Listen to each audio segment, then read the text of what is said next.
Hi guys. As usual, let me know if the sound is okay. Hope you're all well. Yes, I did get my little parcel. Thank you. I was hoping that you were going to be on. Yeah, it was actually we get our post box is in a really weird place, and whenever we get different posties. Sometimes they'll post it through the letterbox, which is not easy to find. Then we have another box at the gate, and sometimes they just end up putting it where we say to put the parcels. So I did actually miss it until yesterday, I think it was. But anyway, it's arrived. So thank you very much. Look. So I've noticed that there's a few people in. We've got Kurt, hello Kurt, and we've got Mark who was first in. Turn Again Crafts. Charlie, good afternoon. Mez, Ward, Norman, Mr. Bailey, Ian, Chuck, and Glasshouse so far. So, yeah, hi. So, yeah, it's just a chilling day. I am basically like churning stuff out at the moment because I have a big show coming up next month, which is Wizardry in Wood, which I'm very excited about. It's the first time I'm ever going to sell work. But because I don't sell work, I have to make work to sell. So it's been very stressful. So I'm going to just be chucking out some bowls and stuff like that. So for those of you who are new to the Turn and Chills, it's not a demo, so I'm not going to be talking you through stuff. It's just literally what it says on the description. I turn, you chill. It's just a relaxed day, really. So this morning, well, actually the other day as well, I've turned all sorts of blanks, and I've just put a waste tenon on them so that they're ready to go. I'm not actually sure what this wood is. This is one of the pieces that I got from Dolman's the other weekend. Those of you who do order, who follow me on Facebook and Instagram, you will have seen the post that I put up with the trolley full. I had such a haul of stuff from there. It was amazing. But yeah, I bought a lot. And this is one of the pieces. There's another little bowl. I've got to show you this. This is gorgeous. Oh, it's just such beautiful timber. Let me just pop it onto... Oops, I forgot that I knocked that with my head. Let me pop that into a slightly more sensible place. There we go. Look at the grain on that. The colours are gorgeous. Oh, so I've got to return this and take the foot off and adjust the foot, but it's turned and carved, ready to go. So I need to find out. No, I do know what this one is. I took a photograph of the name of it. So, let me find the picture. It is Kiat. It's beautiful. It was really nice to turn as well. So I'll be ferreting through for some more pieces, but it's a really unusual wood. It's got sort of greens and pinks and reds and all sorts in it. It's gorgeous, really gorgeous. So I've had some really interesting stuff from there, and I am demoing there in a couple of weeks, which I'm looking forward to. So, who else have we got? Casey in. We've got, my North Dakota mum and dad are watching. Oh, Becky and John. You guys were so cool. I loved staying with you both. And Larry, good morning. And hi, Benny and Jennifer. Oh, Ian, you made it. Good stuff. You said that you were going to watch while you were cooking. I like it. Okay, so I can I see Facebook? Yes, I can. There's a few people on Facebook, but the best place is YouTube. If you're watching on Facebook and you're wanting to watch for a while, just hop over to YouTube. Otherwise, I might miss your comments. So, right, okay, I'm just going to get cracking then and just carry on. So, feel free to talk amongst yourselves, and I'll try and remember to keep looking at the chat. So I'm just going to stick the respirator back on. I think my other battery's charged because it ran out earlier. I've actually tidied the workshop. It was such a mess. I like doing the turns and chills because they motivate me to do things.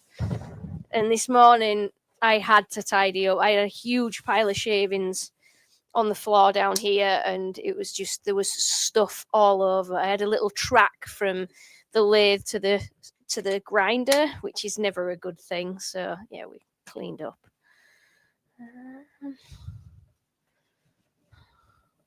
Oh, go away. Why are we getting... I don't want adverts. Go away. I don't know how to get rid of that. Oops, I'm stuck.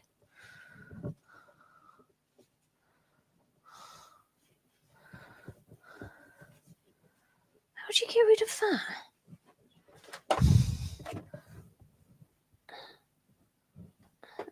Go away. Oh, okay. Easier than I thought.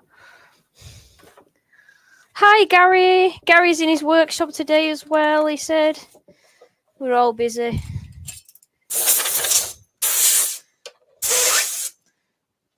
Just gonna clean out the back of my respirator. Sometimes it gets dust between the splash guard, the replaceable scratch, and the actual visor. So I just like to just give that a blast out with the air compressor. Oh. Right. So as usual, this is going to mess with the sound a little bit. In fact, I'll just check. Oh no, it's all good still. I think it's all good. That's what the input's saying, that it's all right anyway. I don't know. Tell me if it's terrible and I'll adjust it. What am I doing? Bowls. Bowls is what I'm doing.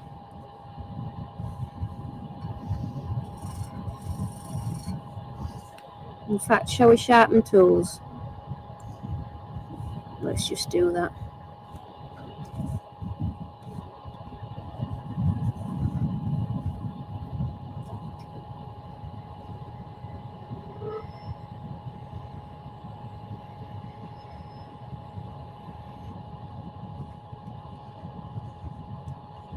What's going to be a good camera angle? No, possibly that one.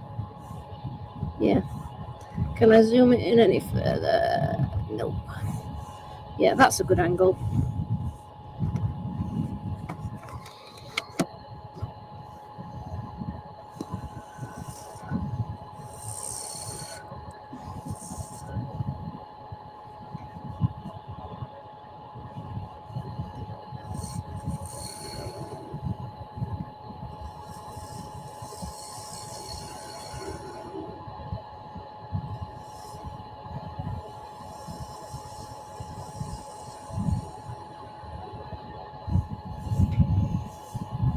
So I've started doing a little waist tenon on these on the bottom, as well as an area set aside for the foot.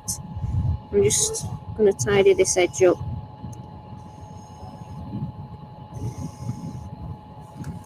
So it does mean returning, but if you're selling stuff, it's got to be done right.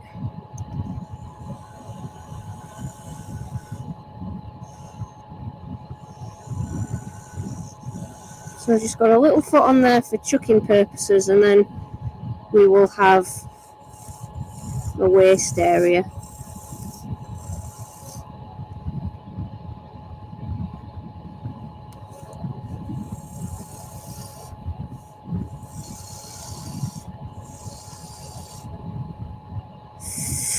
Will I be selling the easy inlay ceramic wing blanks? I haven't. I need to look at getting an order in with those guys actually, and then start advertising it. I haven't really put it out there much, so the orders have been a little bit slow, but I really need to resolve that. That's my own fault, to be honest.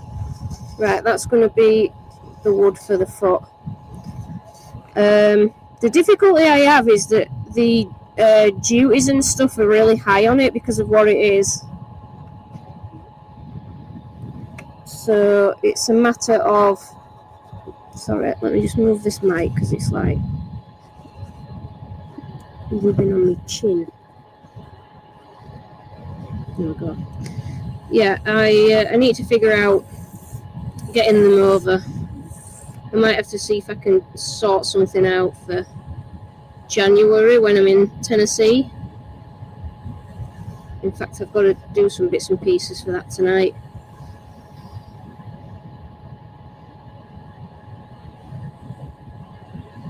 The one thing I hate doing whenever I'm going to seminars and things like that is writing a bio. It's just, it's the worst thing when you're not someone who likes doing stuff like that. And I don't, there's not that many turners I think that enjoy talking about themselves. It's just such a weird thing, so it's always a bit of a strange thing to do. I'm never very good at doing it, is what I'm saying. So it kind of gets put off and put off.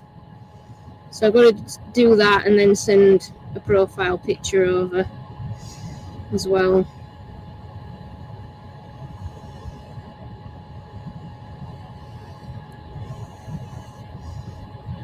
So this is a piece of cherry. Can't remember where I bought it from. Really can't remember where I bought it from.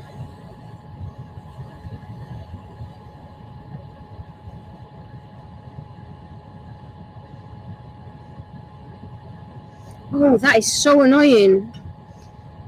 Keep getting adverts popping up over my chat. Let's roll this edge over. Yes, Axminster aren't supplying it anymore. That is true. So I will get it sorted, definitely. Right, I have sharpened this, but I've sharpened it really badly, so I'm just going to resharpen it. I think I'll just lengthen the bevel on it a bit as well.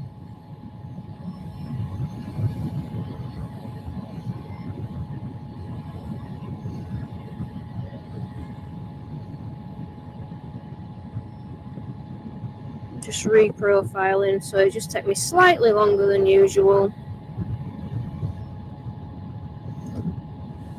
I'll put a heel on it. That way I can do the outside and the inside with the one. Oh, Gary's turning cherry as well.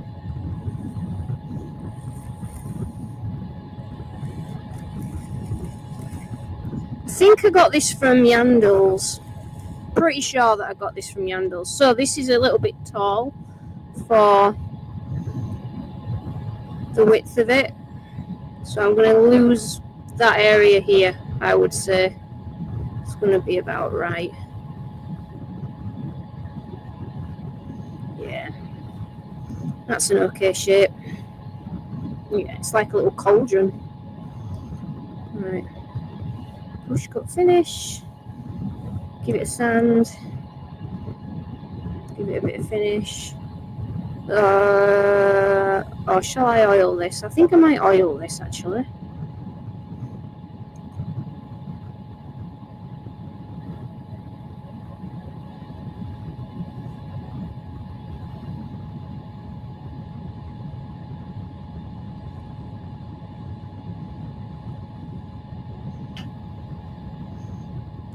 Yeah, because I've got to return part of it, so.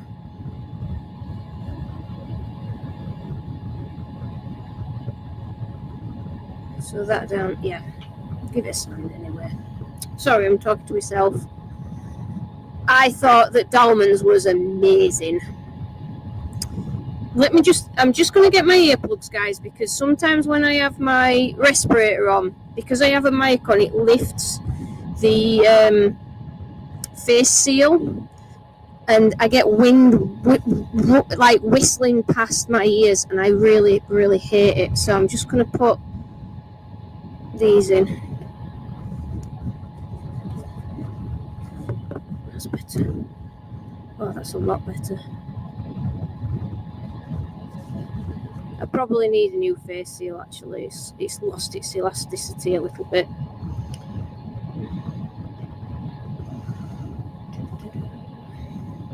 It's a really nice piece of cherry. But So yes, I was saying, yeah, Dalman's is brilliant. It really is. Ooh, Haley. Cool. I gaffer taped my Canvac this morning as well. I had a very productive day because it drives me insane because the connector area is terrible and it's actually cracked. So whenever I'm using it, it just drops out, does the tube, which is not helpful at all.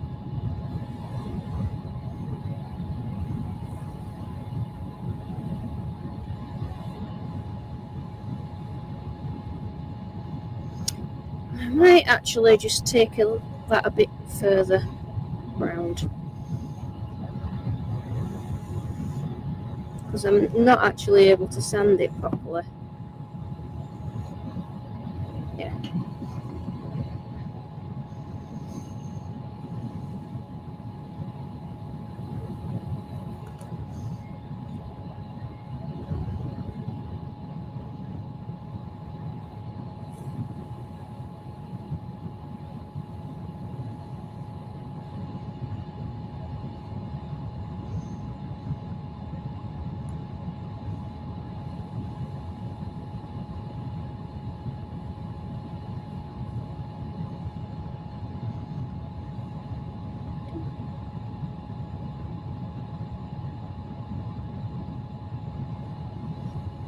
Oh, by the way, guys, it's just reminded me with what Haley's just mentioned. I have found that you can airbrush my colours. So, not the flakes, they're too big, but you can airbrush my chameleon powders. I've come up with a little sort of recipe. Is that in the wood or is that? That'll be caught when we turn it round anyway. Yeah, so I've come up with a little recipe so that you can airbrush with them, but you do need a slightly larger airbrush. Now I've just managed to get a trade account with Gallery airbrushes. Any of you guys who watch Stuart Farini, yeah, we're going to have to oil that for sure. So it's too nice to put wax on. So yeah, Stuart put me onto the Gallery airbrushes, and they are rather fantastic. So I asked them if I could have a trade account, and they said yes, which is brilliant news. So yeah, we're going to be having Gallery airbrushes added to the shop very, very soon. What I might do is put them up and do a pre-order because they want quite a large order to begin with. So I think I'll put a listing up for pre-ordering. But they are really nice airbrushes, really decent quality.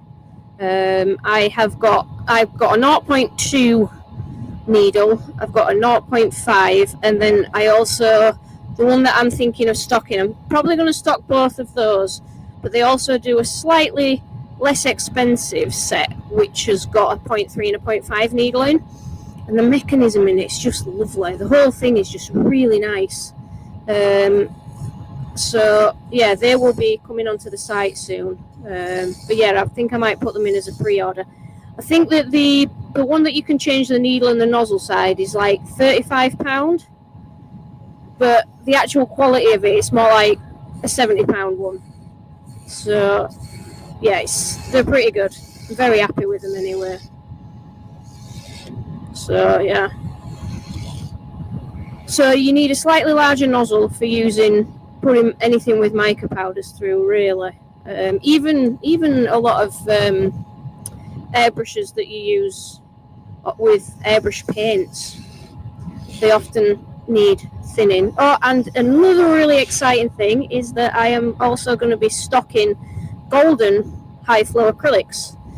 So Golden is quite a well-renowned brand for using with airbrushes, etc. They've got all sorts of different paints. They've got thick acrylic paints in tubes and all sorts, but I'm going to go with the high flow. So again, I might put those up for pre-order.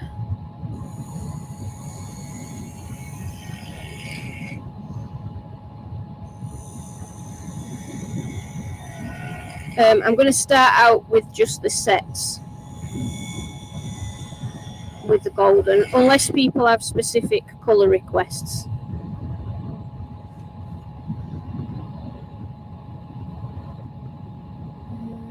So let me just have a catch up on chat a second, because that tool is red hot.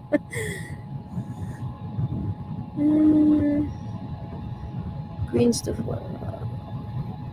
Oh, those green stuff world. I've got those green stuff world ones, Hayley. I've got 2 of the 3 sets. I want to get the 3rd one as well. They are really nice. They are really good fun.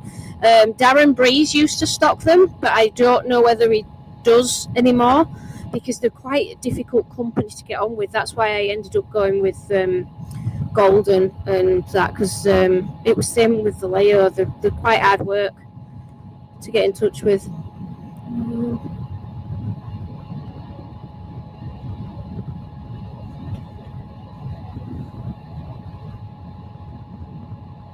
Where's my mouse? Just going to make sure that I haven't missed anybody over on Facebook. I don't think Facebook comments are coming through.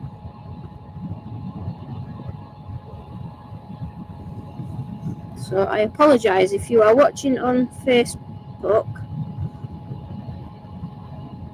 I'm just going to go and have a look now and see if anybody's lurking over there still. StreamYard's normally pretty good, but sometimes it's not fantastic. So I'm just going to make sure that there's...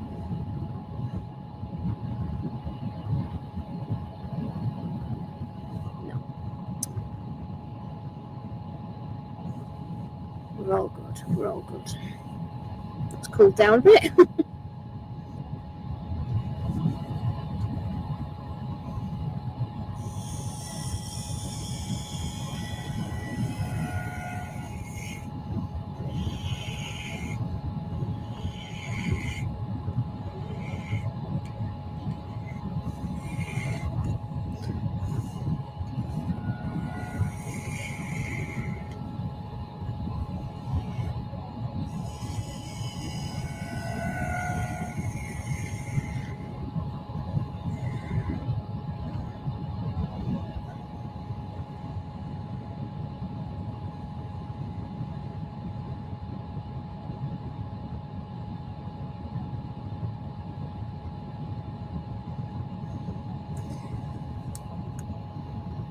So I'm just making sure I'm not chasing dimples and pimples in the bottom. There needs to be quite a bit more goes out with that. It's still very heavy, is that? Anthony, I am back in the States in January for the Tennessee Symposium, and I'm really looking forward to it. I'm doing some tours in, let me get this right, because I get all my states mixed up. North Carolina. I think it's North Carolina that I'm going to first. So I'm doing a few demos and a couple of hands-on workshops, and then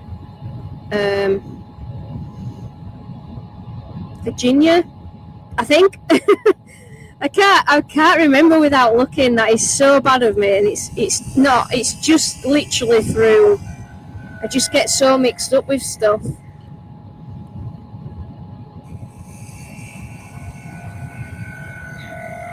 And then after, I am going to Atlanta.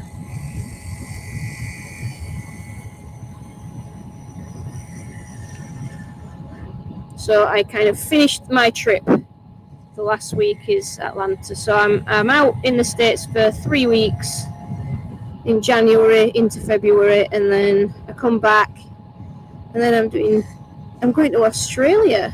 I'm doing Turnfest in March, so from one side of the globe to the other. So it's a really exciting year next year. This year was equally exciting. I really loved my trip over to the States. It was brilliant.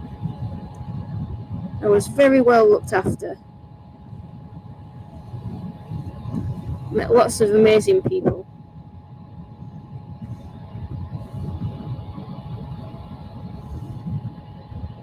That's more like it.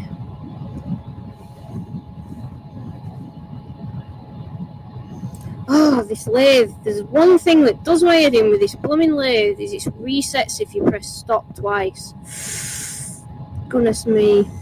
I get the idea behind it, I get the logic, but practicality is annoying.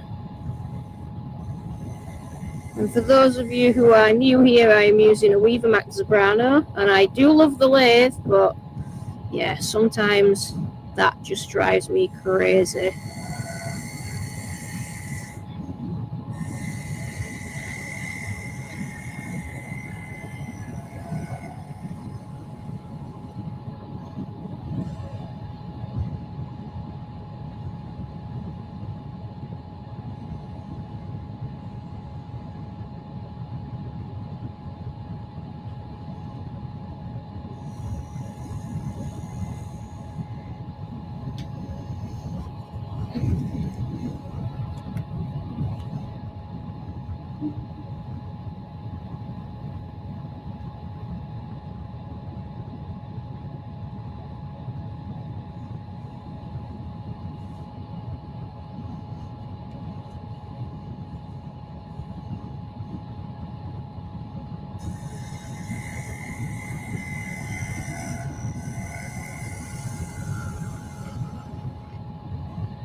I am finding, the thing that I'm finding most difficult about getting all this stuff ready for wizardry is becoming super overcritical with everything. So whereas I might, don't get me wrong, I like my work to be decent, but what I am finding is that I'm kind of being over the top with a lot of it now, like getting the quality right, because I kind of feel that if I'm selling something, it should be right.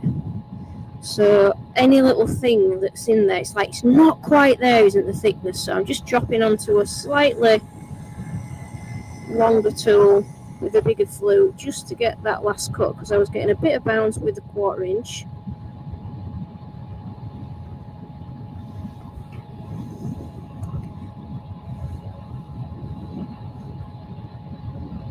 And see, now then I end up chasing pimples and dimples with that tool every time. Dropping the tool rest down so I can just lift that a bit higher and finish more naturally. There we go, into the center.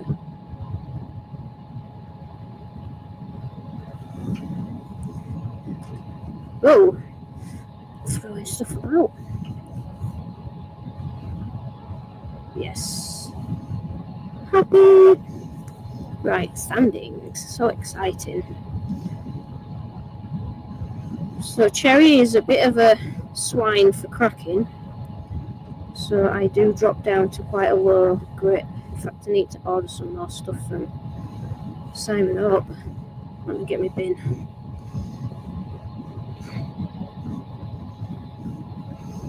I'm going through sandpaper like crazy.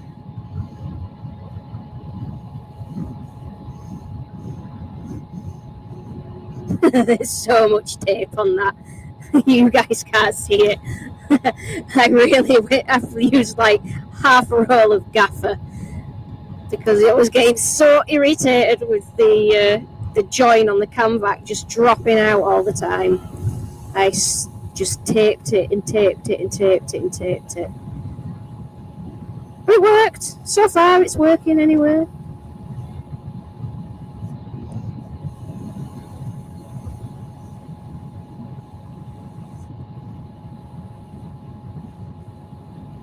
Right, let's make sure we've got tool marks out, because Cherry does mark quite easily.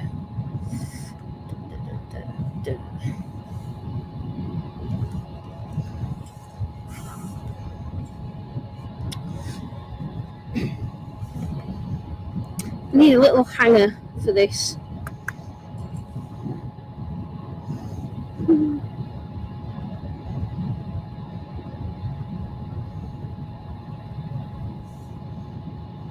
Yeah, got a bit of end grain tear out.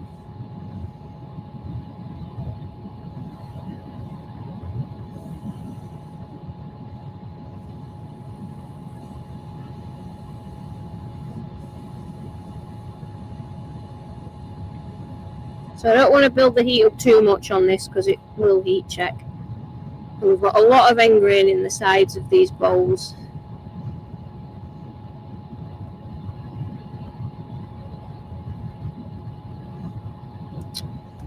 I hate it tear out so much.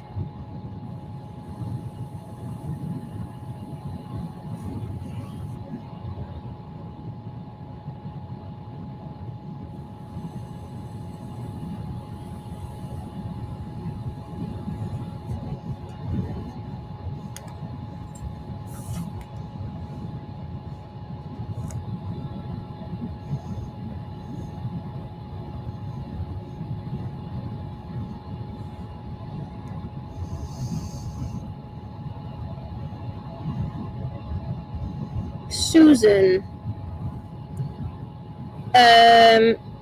my website, I'm trying to be better at updating. So my website is www.thetinyturner.co.uk.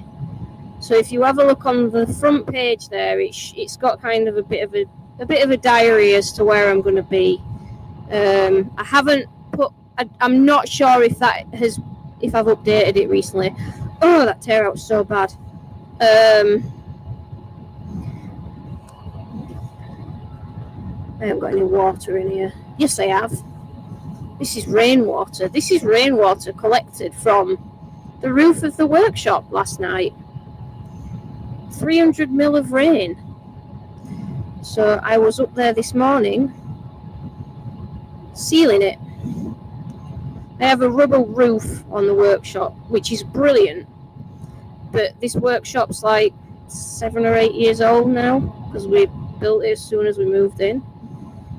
And I'll turn that racket off. And got the rubber roof installed.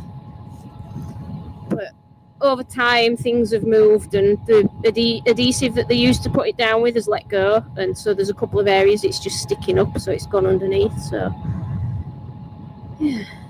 Stephen is also... Oh, you're finishing... How can you be finishing bits for wizardry, Steve? I'm starting bits for wizardry. Oh...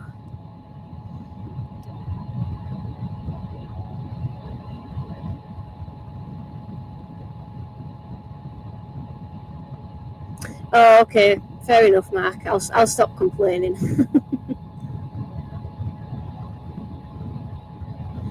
This is a custom-made smock, Anthony, because I'm so small. I had to get a custom-made one done. The lady is called Ruth. She's in the UK, and she made this for me. But she's quite a busy lady, so it took quite a long time for it to materialise. It's just Velcro, but it just... Again, this is the oldest one. This is a few years old now, so the Velcro's kind of got tired, so it flaps around a bit instead of it actually Velcroing back. Lucy, they are fantastic. I have a company I can recommend to you as well if you send me a message. They're brilliant, and I thought that they were very reasonably priced. Just letting that water lift the grain a little bit. Just really two bad bits on there. Should have gone over it again with the gouge ruler instead of trying to sand it out.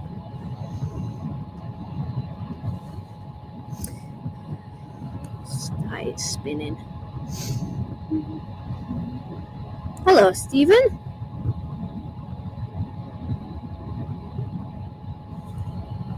Let's give this a whirl.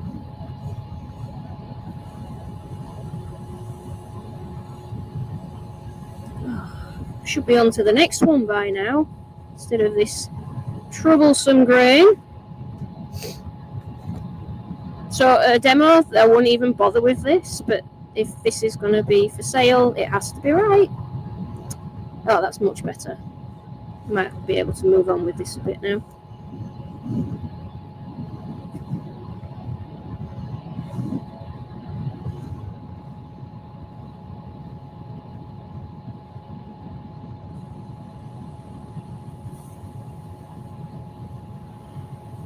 The other difficult I have is because it's undercut, I don't want to roll the edge back over by accident.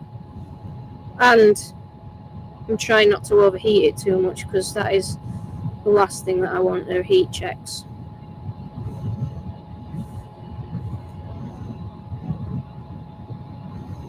Hello, Benjamin. Oh, Benjamin, I need to send you a message.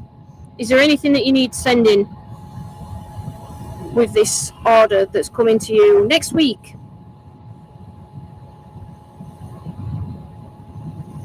Let me know.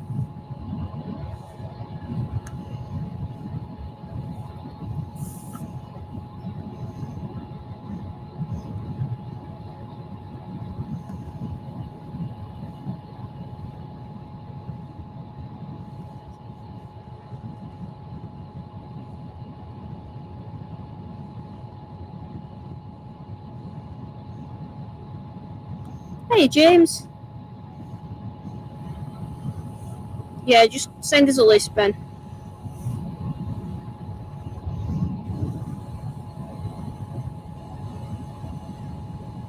James and Jackie, if you fancy a trip down to Dalman's next weekend, not next weekend, the weekend after, a week on Saturday, 2 weeks yesterday, I'm at Dalman's, and they've got barbecue on, and it's free barbecue for everybody who comes, and I'll be turning and demonstrating, and there's some other demonstrators there as well, I think. Can't remember. I'm sure that they said that there was.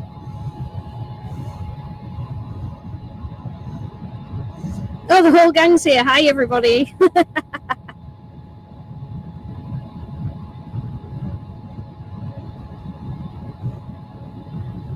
Oh, cool. That's Ace Lucy.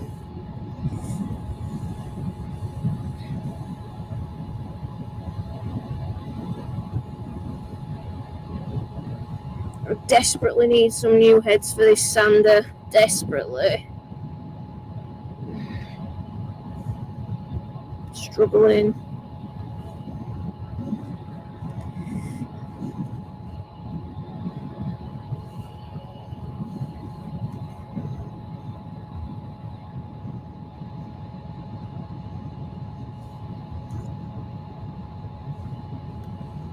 Lucy, I don't know why, but YouTube keeps holding your messages for review. You've got to keep allowing them.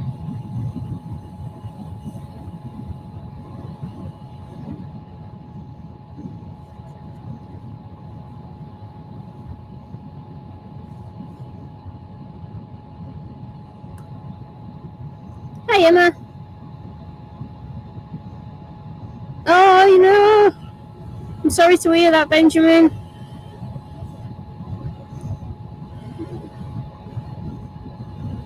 But yeah, thanks for pasting the link. Right. Oh, look at that bit of wood. That's just beautiful. That was worth spending the extra time. Right, let me find some finish. Find some tack cloth first. Gorgeous. I do like cherry. I haven't finished the outside yet, but that will come at a later stage because I have to turn it around and take the foot off, but I will be doing that later as well. That's what I'm after. So I'm going to oil this.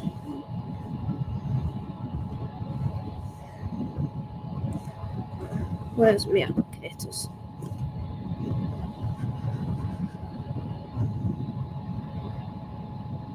Hi, David.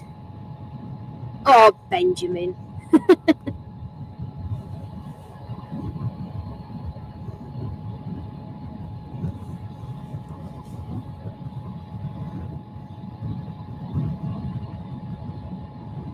Oh, cool. Oh, that's ace, Jenny. I'm glad that you guys are coming down to Wizardry.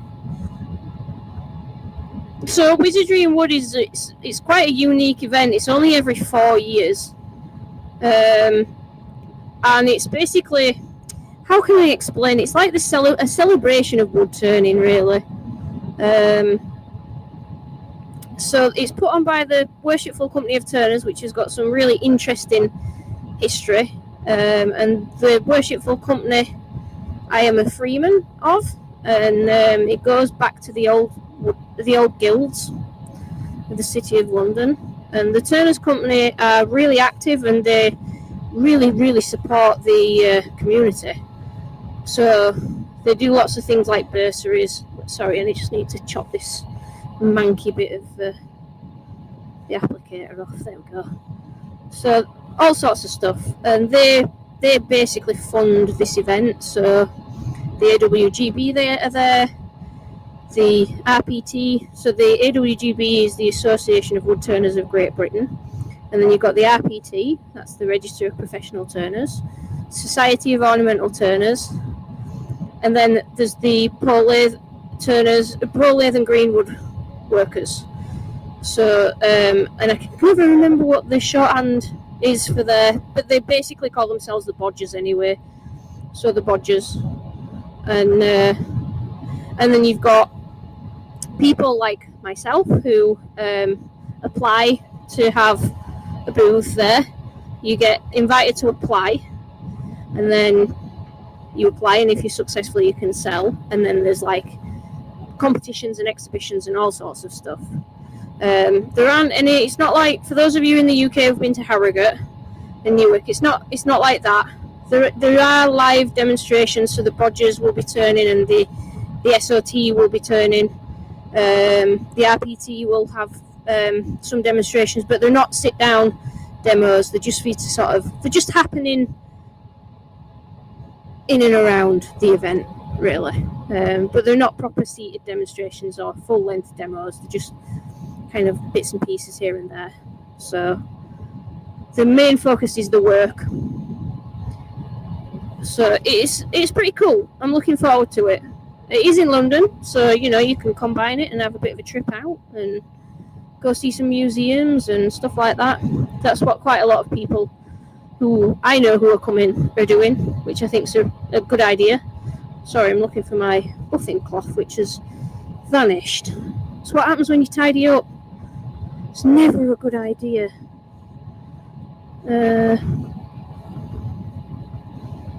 And there's plenty of Airbnbs, and look on late booking as well for accommodation if you need any. So yeah, I would highly recommend visiting. It's my first time going. Every time it's been on, I've always been working. And you also get to see one of the livery halls. It's at Plasterers Hall this year. Anthony, the grit that I used for the tear out was 120 grit. You've got to start at a low grit. There's no point trying to start any higher to get rid of the tear out, because all you'll do is build up enormous amounts of heat in the wood, and then it'll heat crack. Whereas your 120 grit will deal with it a lot better, a lot more efficiently, and then you can just move on. I often start on 120 or 180. It really does save time. Just turn that off for a minute. Look at that. Beautiful piece of wood. Let me see if we can see it. There you go. Lovely. Ooh, can I see scratch marks in there? You see, it's this kind of level that I'm going to. It's like torches out. No, I think we're good. I think it's just markings. I think I'm just being paranoid. It's definitely making me a better turner though, doing wizardry. Really is. Really making me look at my work. So yeah.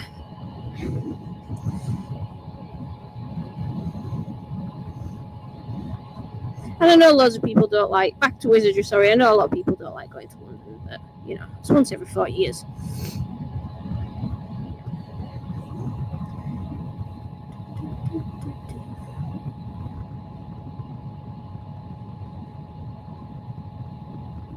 Oh, Tim, hi Tim. So Tim is who has organised quite a bit of my trip over to the US next year, and that is where I am finishing, is at Tim's club at after the Tennessee Symposium. So I'm really looking forward to that. Ugh. I knew I wouldn't get away with it. It's wrecked, is this chisel. Right, I need to find another chisel. Where did I put my box of chisels? I put it...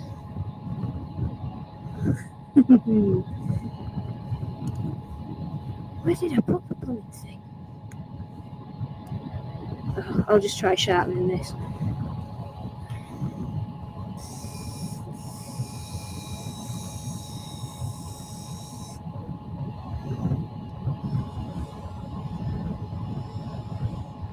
Sorry guys, I'm just trying to tidy this edge up so I can use this chisel, because again, because I tidied up, I don't know where anything is. Tidying up is just so overrated.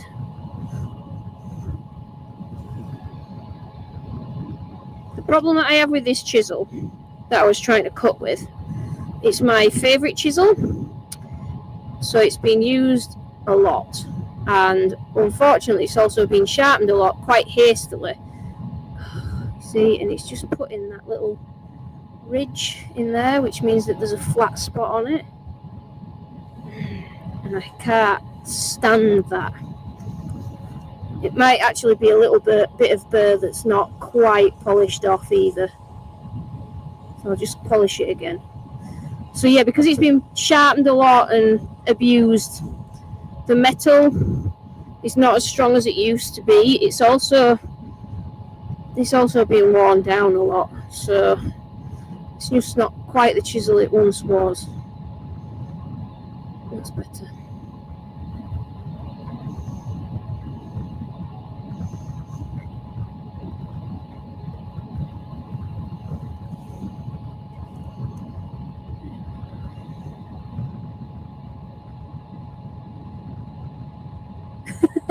Is all Benjamin's crew appearing? Hi guys, welcome. Thank you for stopping by. I can see Benjamin welcoming everybody, so that's fun. So are you normally streaming on Twitch right now? Or a combination of Twitch and YouTube and so on? Mez, yes, I did have someone teach me to carve. It was Michael Painter, who is one of the few master carvers left in the UK, sadly, and he's retired as well. So Mike taught me. I kind of had as much of an apprenticeship, I suppose, as you could get these days with him. But the trouble that I had was Mike used to live in sort of Warwickshire. I'm saying sort of because it was right on the crossroads of the four counties. I'm pretty sure that it classed as Warwickshire, where he actually lived. So it was a good 4-hour round trip for me to get there, and at one point I was going down nearly once a week.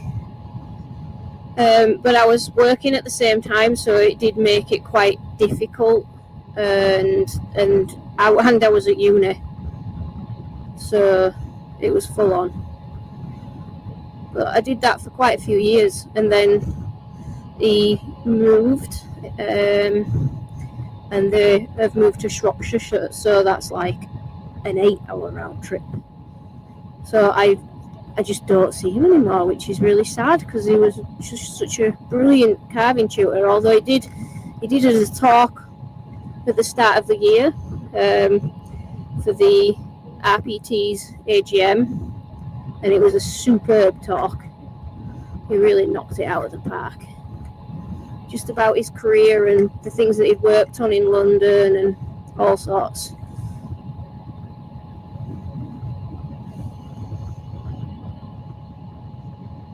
Hiya, Kez. Jim B, the finish I put on the inside, I am using up my Odis oil So that is what I am using at the moment.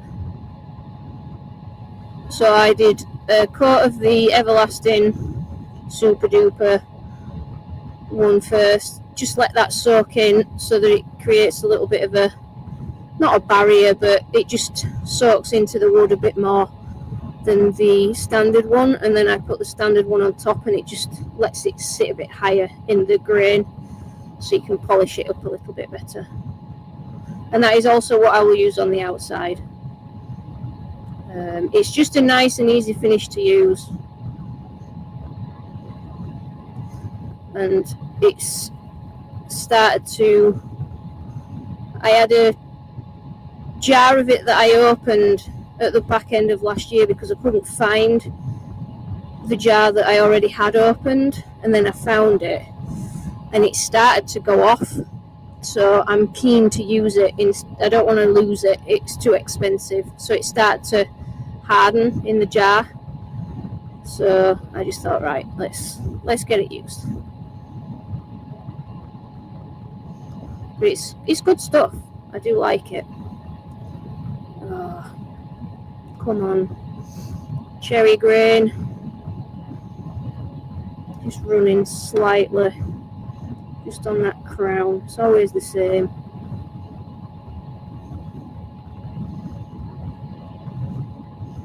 Cool, one done. So I've got to reverse them, but I'm not going to be reversing these today. I will reverse them all, well, I will do later on, but I'm not just doing one. So that's that. So I just want to get a few of these done. What should we do next? Walnut? Oh, I've got that piece of pear. Steamed pear. Look at that. That's what we'll do next.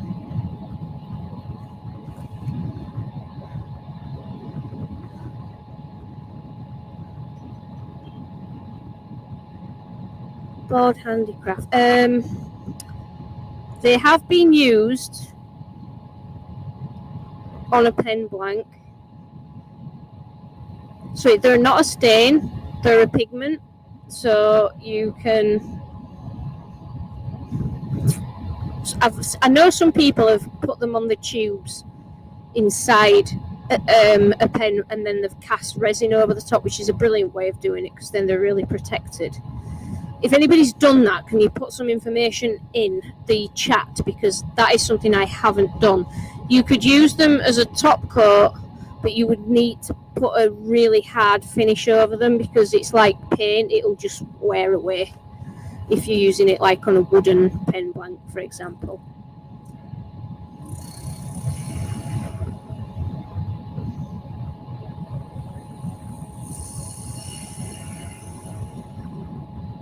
This should be like butter.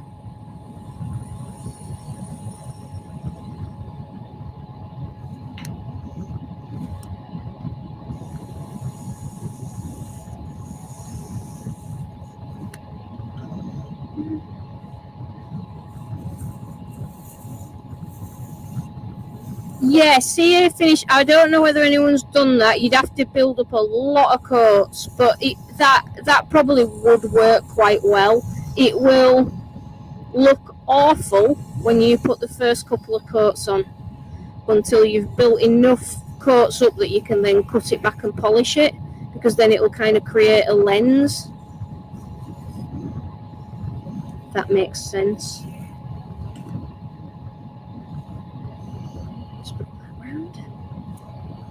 Yeah, if anybody's done that, just put some info in the chat. Oh. Bit of bad tool placement there, just caught slightly. Right, that's going to be the foot.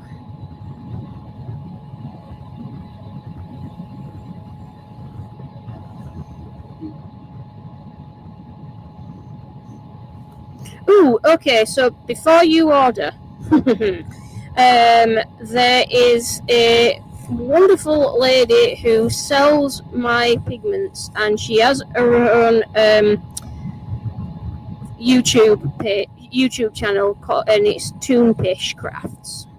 So if you just look for Toonpish on YouTube, it'll come up, and it's Wendy's channel, and Wendy sells my pigments and does lots of amazing resin work. Wendy has just hit 40,000 subscribers, and to celebrate, she is going to have a 10% off on her website all of next week, from I believe from Tuesday. Yeah, it is. It's from Tuesday. So just save yourself 10% if you want, and head over to toonpish.com. But yeah, Wendy's definitely having a sale. That's wax that needs to come off. And give her a follow as well, because if you're interested in any kind of resin craft, she does some amazing stuff. She is a clever lady, is Wendy.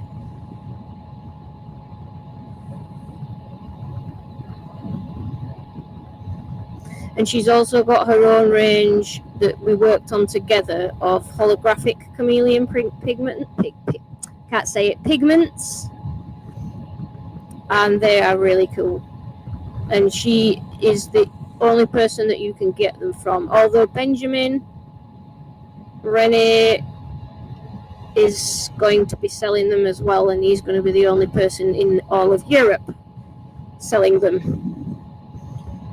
So I will put you a pack of those in. I need to send you some of them over.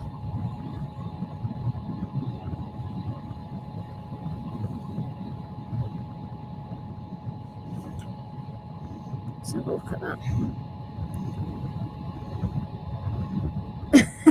Mike, you've been lurking with intent. Am I happy with that shape? No, it's too tall. Too tall.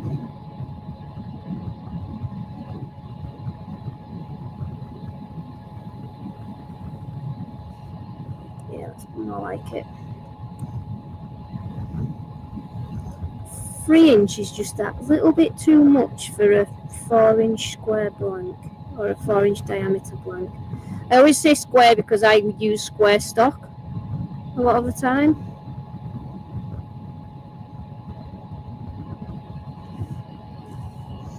Happy with that shape though? Yeah, we're good. Give it a sand. I'm just going to shut the door actually, because it was red hot earlier and it's cooled off a bit now.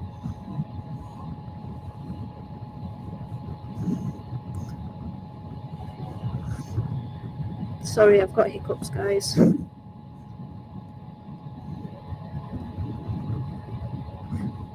You can, yeah, Ben's code will also work fine. I didn't realise that you had that.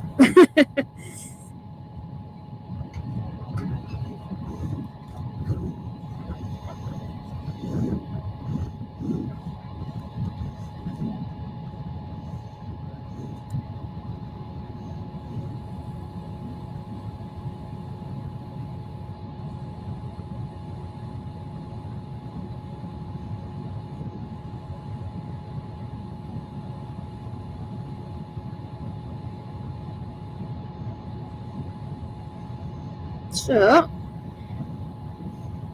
this is a piece of steamed pear, and it's got beautiful grain. It is like cutting butter, it really is.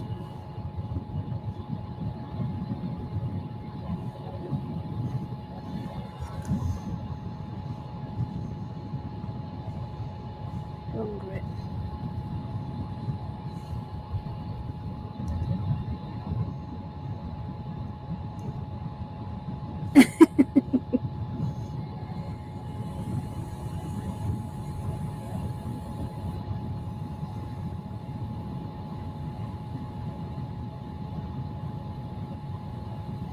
Anyway, Ben, you should link your channel up here, because you do loads and loads of streaming.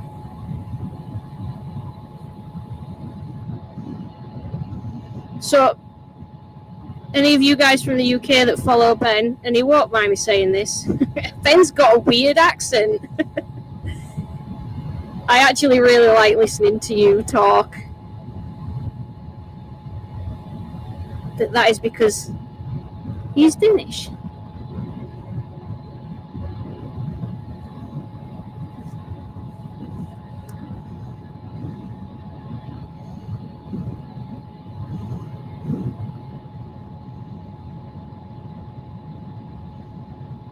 And I was over there. Was it last year that I was over there, Benjamin? I can't remember.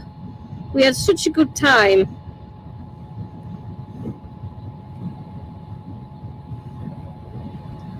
It was such good fun.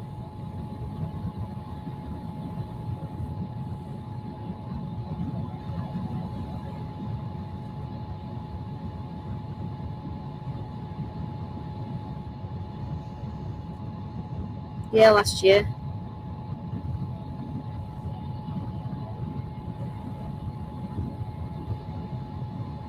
So when I was over in Denmark, I realised I should never be allowed to drive in Denmark because you guys have so many cyclists. So many. The year before I was over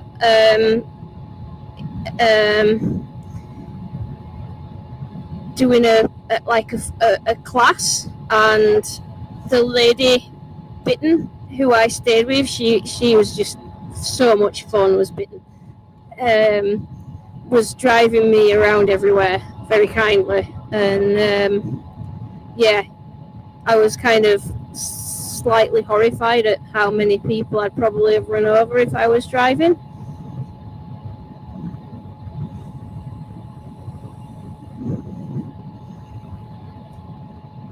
Yeah, it was good fun.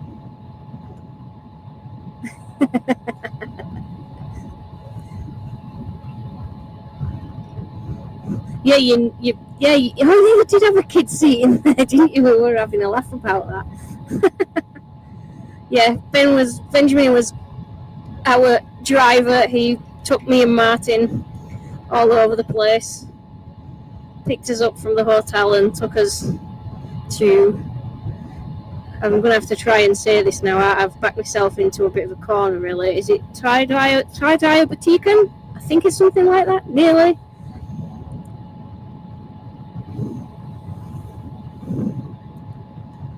Oh, that's really cool. It's such a nice club, Benjamin. You'll have a great time. Please say hi to everybody for me. They were so lovely. Oh. Do you know, I had a feeling that was going to happen. So this is down to bad chuck maintenance. My jaws don't shut properly. I struggle to close them any further than this, and they should close more than that. And I must admit, I kind of thought, oh, is that nipped up properly? And no, it wasn't. It will be now. Oh, I'm going to have to re-sand that. Damn it. Just recut that tenon and turn it around again.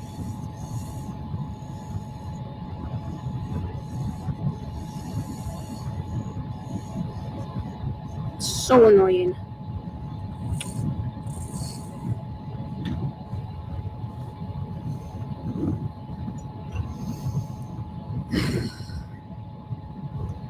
I'm not bothered about that where it hit the tool rest,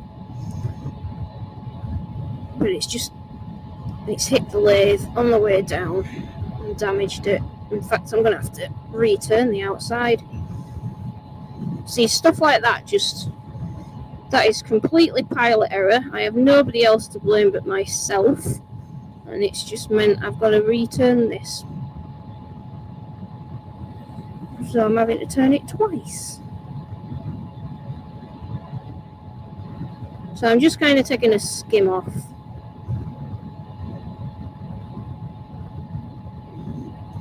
So that I can maintain the shape. That's where the damage is, I can feel it. So I'm kind of doing more of a scraping cut because I don't really want to lose any more diameter, and I certainly don't want to reshape it because I really like the shape that I had.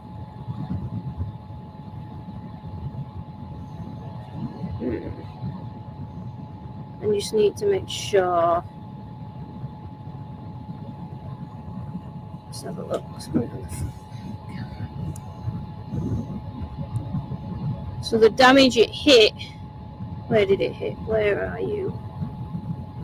It hit here, and then it's hit at the top.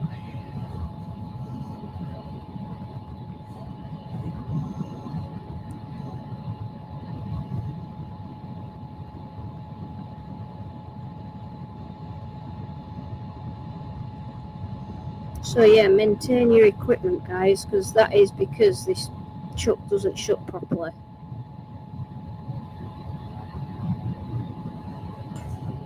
So I always have to slightly oversize my tenons. I have two of the same chuck. Oh, I haven't got rid of that.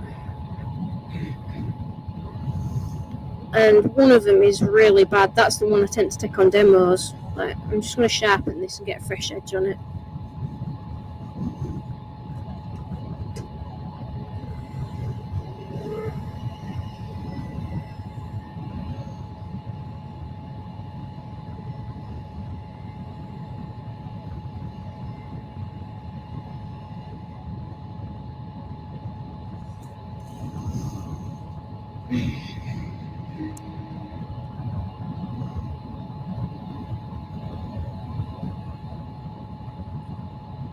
So I'm just taking a slightly heavier skim. Make sure I've got rid of that.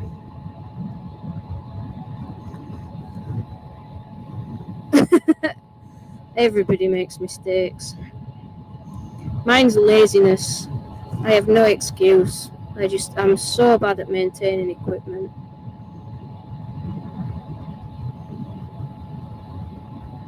Although I did actually strip it down, this chuck, a while ago. I've stripped it down a couple of times and I'm not really quite sure why it won't shut all the way. I don't know, but it doesn't. So let's re-establish our little grooves.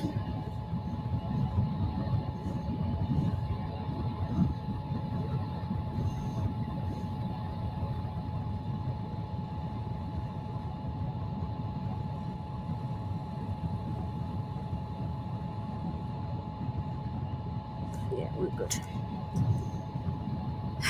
Got to sand it all again. Great fun.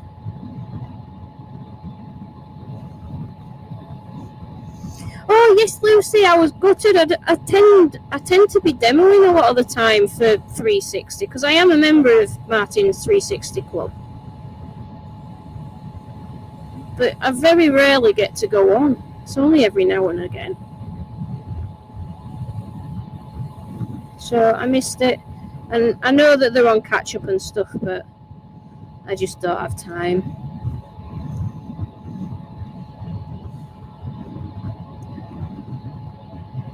So because I've scraped, probably will have a little bit of tear out. So I'm going to nick that sponge from there because these are dead.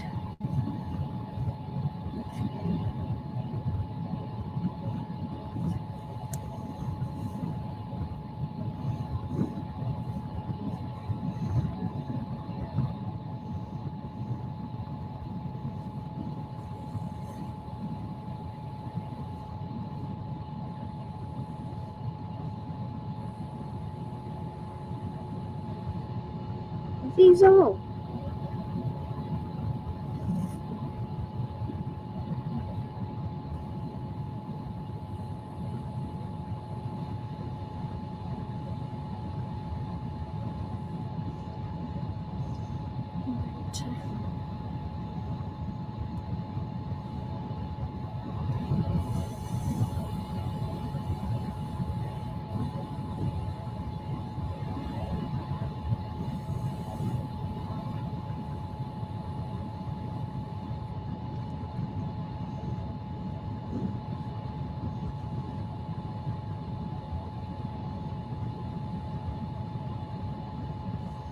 Sure, that's finished nicely.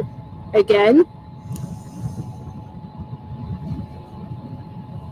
So the one thing you have got to be careful of when you start at the lower grits is that you work out each grit as you go along. So you've regularly got to keep changing your abrasives.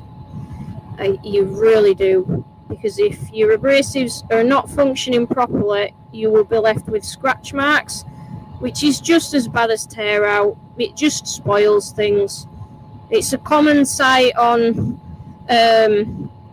club tables, like competition tables, that people have done a really good job with their turning, and then it comes to the sanding, and let's face it, there aren't that many people that thoroughly enjoy a good old sand.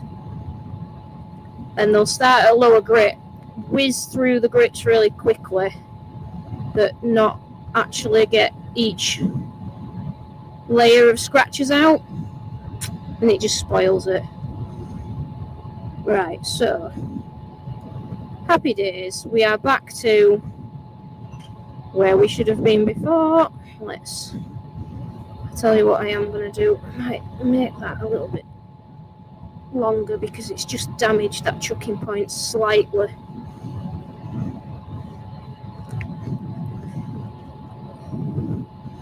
If anybody's just turned up, you've just missed a spectacular event of this coming flying out of the chuck, because I don't maintain things properly. My chuck jaws don't shut particularly well. So I just made that a little bit longer because it had just damaged the edges.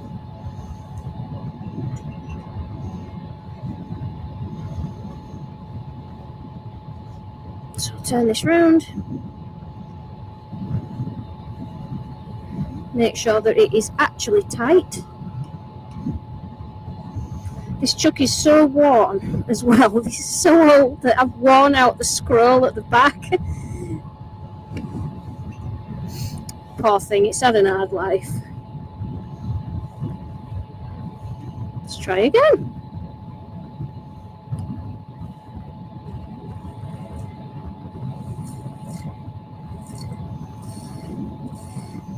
So it's better that it popped out then than when I was trying to actually hollow it, because that at least we had the chucking point on the front that we could rescue it with. Just re-establish that. God, it's nice to cut it cuts so well. It's just effortless. You don't see pear around that much.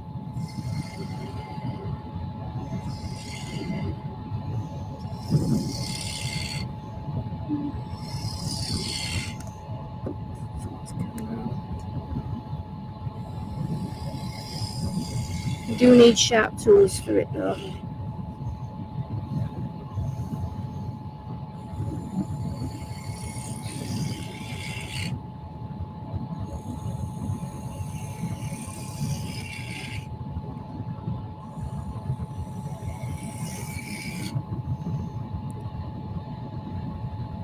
Hi Fuller, thank you very much.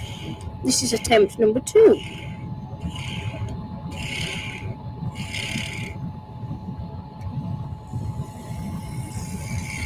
Right, so when you have a piece of wood, now speaking from experience, when you have a piece of wood like this that's so easy to cut, you sometimes get a little bit lost and you just cut and cut and cut, and you're enjoying cutting it so much, and then you put a hole through the bottom. So I have got to keep checking this regularly because this is just cutting so beautifully. It's just like, so I'm going to sharpen this again, and then I'm going to have a quick catch up on the old chat.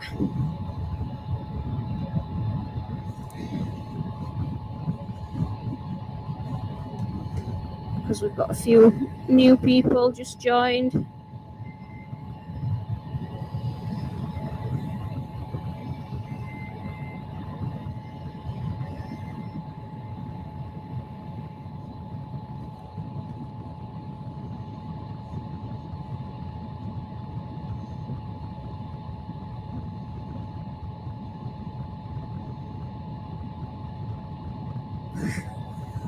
The laser cutting boys are in. Right, I need a drink of tea. I need to take this off for a minute as well. Oh, that is nice. wow, looking at it not through a mask is awesome. It's a really nice piece of wood. There's not a lot going on with it, don't get me wrong. It's not like super grain or anything. Let me see if I can just zoom in with this camera a little bit. Oops. Bit close. Obviously, I'm not Roy. But it's just beautiful, beautiful grain. There we go. I don't know why, there's just something about it. Got a slight flaw in the grain just here. And it's not heat checking or anything, because it's not. It is a flaw in the grain. It's running the wrong way. It almost looks like lightning, but we won't see hardly any of it. It's just gorgeous. So let me just quickly catch up on chat. Yeah, it's definitely not posting anything from Facebook or Tiny Turner page. So if you are watching and you're on Facebook, or I think that's the only other place I'm streaming to is Facebook, then jump onto YouTube because I can't see your chats. Got a cup of tea and some water.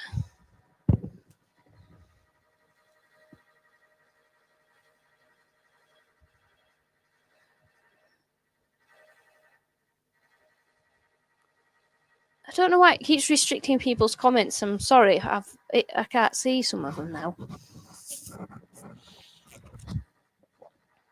Thank you.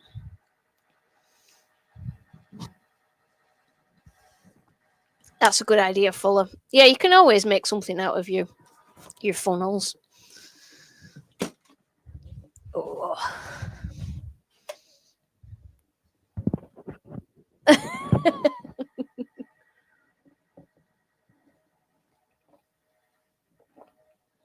Oh. You can't say that to Benjamin. That's so mean. I've had to start using a cup in the workshop that's got a lid on it, because the amount of brews that I've made, you put them to the side and they're just either full of shavings, or when I'm cutting fur, that's even worse, and you just end up with like a floating nest on top of your tea. So I've started using this. So I got this one and I sprayed it with chameleon colours because why not? Actually, this is a brand that I got of chameleon paints that I got from Darren Breeze. I think they're car paints, and they're really good. But again, we're struggling to get stuff.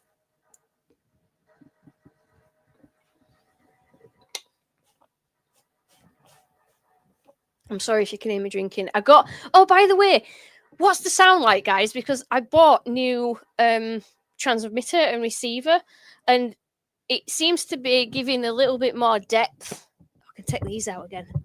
Oh, give me ears a rest. It seems to be giving a bit more depth. They're much better quality anyway, or they're supposed to be. In fact, let me check the battery. Yeah, battery's doing fine.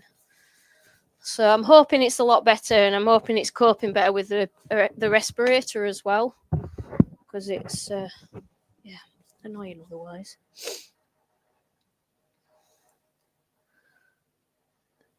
Yeah, you got to have it, Lucy. You got to have it. I've knocked mine over a couple of times because I'm not used to having like a tall cup. Normally, I just have a mug, and so I have knocked it over a few times.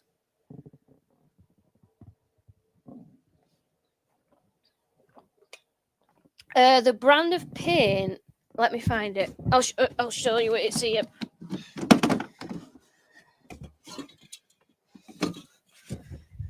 Oh, it's Green Stuff World. We've just been talking about that. Green Stuff World. So Darren had managed to get quite a few things, including some of their airbrushes, which are quite nice airbrushes. I've lost the cap for it. This is not the correct cap, but the colour of this one is like bluey purpley. So I bought that and I sprayed kind of everything with it. I wanted to do the lathe, actually. I may yet still do the lathe, but I don't think I'd go for this colour shift because it's not quite as big as I'd hoped it was.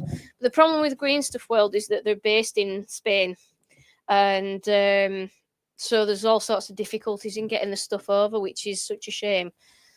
But Yeah, because I was hoping to start stocking some of their stuff actually, but I just wasn't. We just couldn't work it out because it was just so expensive. So I've ended up going with the gallery stuff. Just while I'm taking 2 minutes, I'm going to show you some of my airbrushes from gallery. Those are my green stuff world paints that I still need to finish playing with.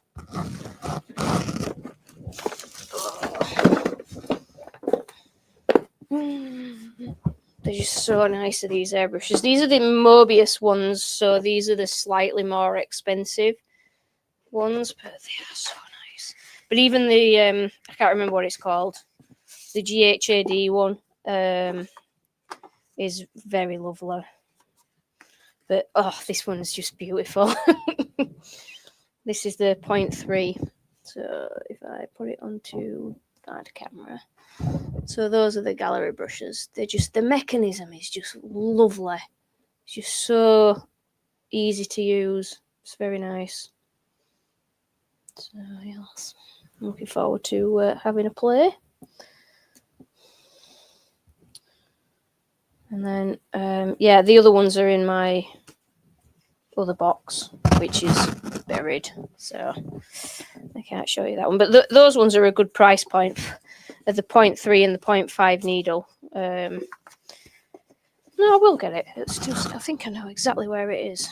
If I can see it, if I move this big yellow box, yeah, there we go.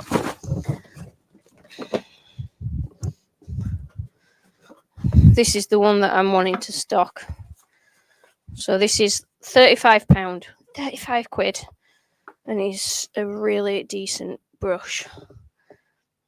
So that is the 0.3 and 0.5, and you get in it, you get 2 cup sizes, and you get a needle, and so that's a 0.5 mil needle and a 0.5 mil nozzle in there, and the bigger cup, because if you're using the 0.5s instead of the 3s, then you're going to probably be putting more paint through it. But so I will put those up for pre-order soon, because I'll be getting an order in the next few weeks, hopefully. But yeah, very, very nice. And they come with a quick release on them already, which is brill. So yeah, very, very happy about those. Very excited about. They're a lot better than the green stuff world ones. Hiya, Mark. Yeah, it is Jason. I thought that they were. I think that when they first launched them, that that particular one was supposed to be about £45, and even at 45 quid, it's still a pretty decent price. But when I've got the trade catalogue through, the RRP is something like £36.15, so £35 is what I'll be putting them up for. So unless I'm told any different, that is what I'm going to be selling them for. I'm just going to carve this while I've still got to hollow it out. Or is that a good idea? Because it's already zapped out of the lathe once as this. Maybe we should finish turning it and then I'll carve it. But yeah, I have to say I was pretty impressed with that. It took a while to get it all sorted. It took a few weeks, but I'm chuffed. So yeah, I'll put that up on pre-order and then I'll send them out as soon as I get them. Yes, it is very similar to the Harden Steinbeck. Very similar. I do not have one of those, so I can't actually compare it side by side. But it's a really nice brush. The mechanism in it is just really premium. Anthony, it was a gallery. It's spelt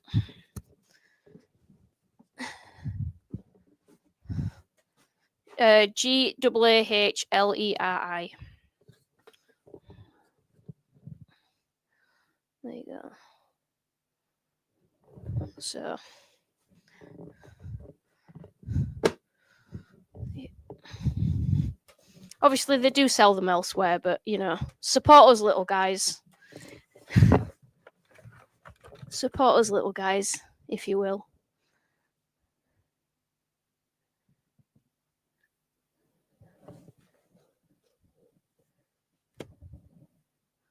The finial isn't turning itself. Right, I think. What brand? Oh, sorry, Benjamin. The brand I got was Road. I already had Road, but I got a new version, and I have to admit I paid a little bit extra because you could get them in purple, and so I got mine in purple, of course. Come on, camera. I'm in the right area. Anyway, trust me, it is purple. There we go. We've got some. So yeah, I'm a bit of a tart when it comes to stuff like that. If it's purple, I'm buying it. So yeah, they're really good. I had the wireless Go 2. I would not recommend that one in comparison to these ones. They're about the same price as well. This isn't the Pro, but it's what's it called? Wireless Go. I don't know. But yeah, it's. I'm very happy with it. I am very happy with it.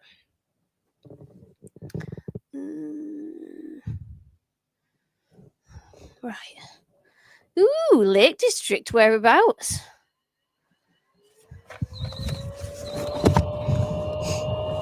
Let me get this finished. Shut up, battery.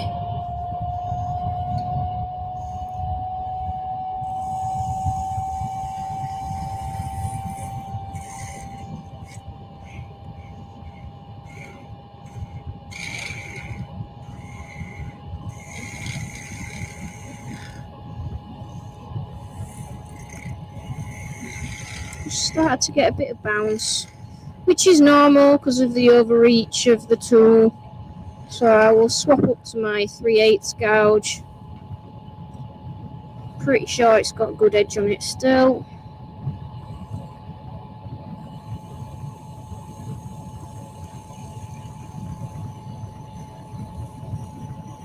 Right, so I need to be careful with this because it cuts so easily. I've already said that you can get a little bit carried away with woods that cut like butter. So we need to do a depth check. Ah, okay, you're on holiday. A very nice place to be on holiday.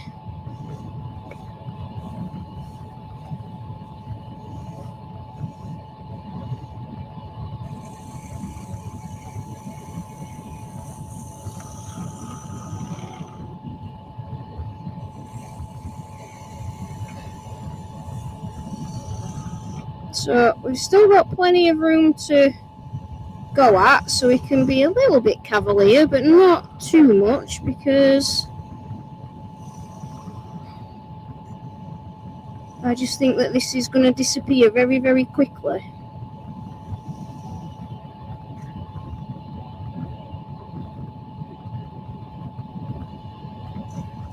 I'm going to start chasing pimples and dimples with this, I know it. Okay, we're good. We're good.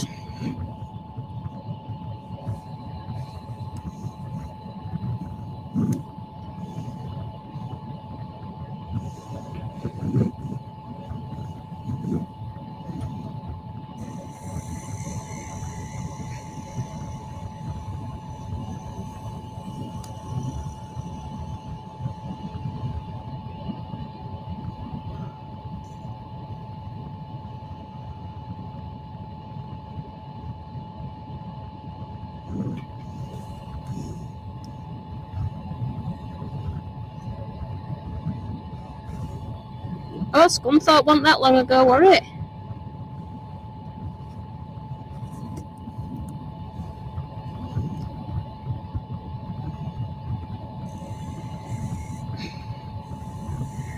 That were a good evening, actually. We've had some really good demo evenings recently. I've thoroughly enjoyed.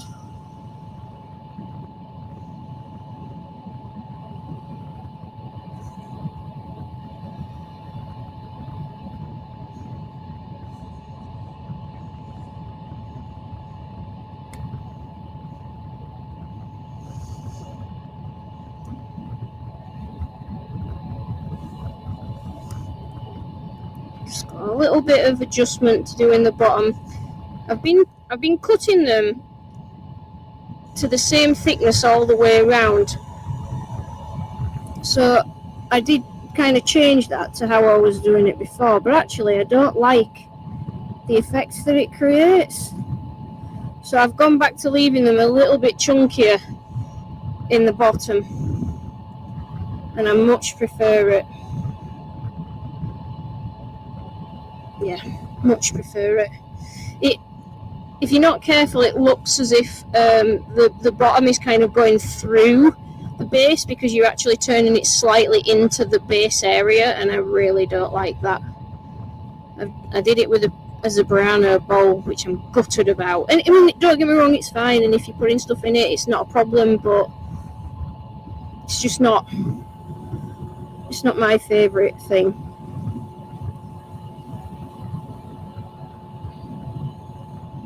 So this is very close grained, is this pear. So we need to allow cooling time, sanding when we're sanding it, and we need to make sure that the end grain hasn't got tear out. That's turned so nicely. But yeah, I'm going to have to be very careful that I don't put heat checks into this. Very careful.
One more.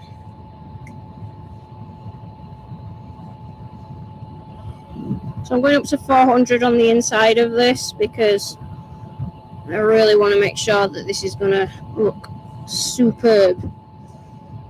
It's so close is the grain that you got to do it.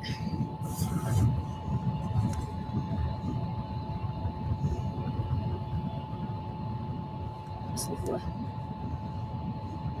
Right, where's my tack cloth?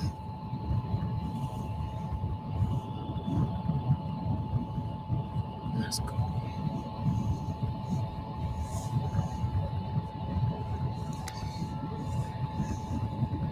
So that is the inside. So I'm going to take this off for a minute, guys, because I'll carve without it on. Oops, sorry.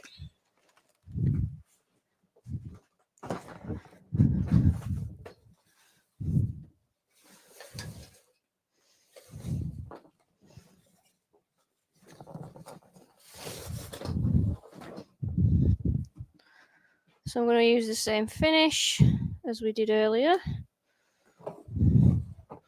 with our Odie's oil. So who was it who asked?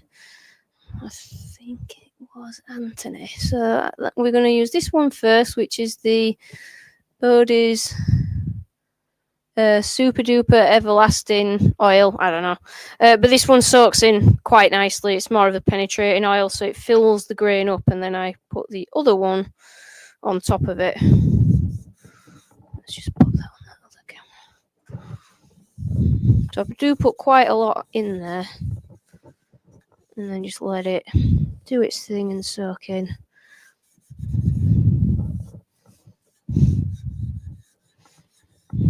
I've got my carving to do in a second.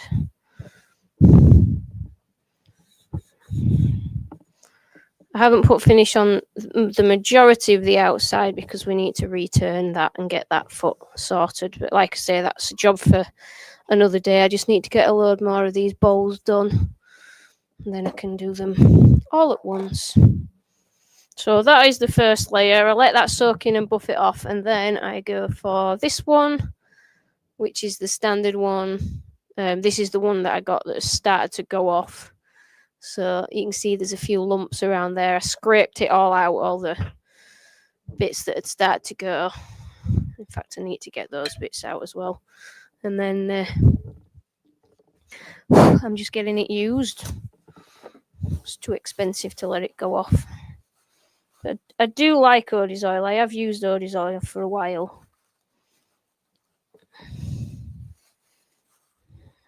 Let's get those lumps out. Just gives me better access to the good stuff. That's better.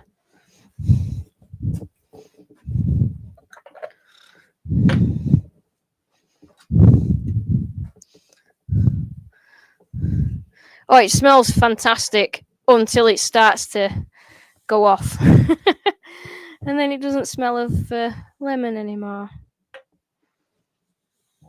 That's the natural solvent that they use. I can't remember what they call it.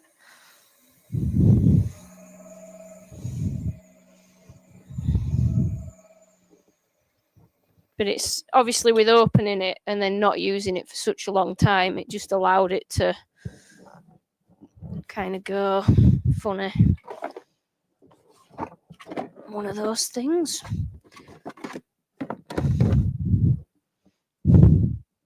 So now I'm going to put the thicker stuff in there. I don't think I did this with the cherry one because I don't know why actually.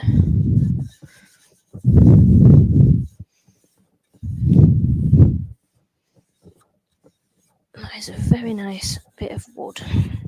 Such an interesting colour as well.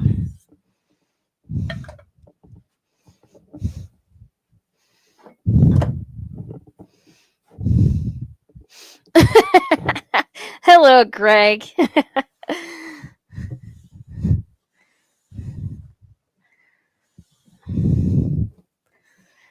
Yeah, sure, I can start over. I'll be starting another one soon. No, I might be calling it a day and going and get something to eat soon. We'll see. I'm going to be turning these all blooming evening, so...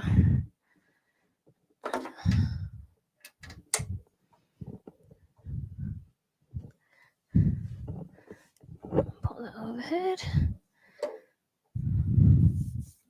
So these are pear. Any kind of fruit wood is wonderful to carve, but you've got to have sharp tools. That's such a good sound. That kind of crisp cut.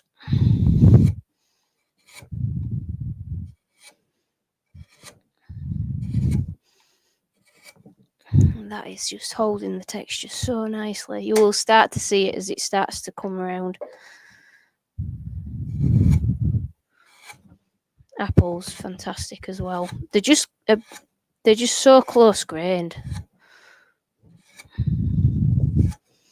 So yeah, this is for anyone who is joining late, Greg.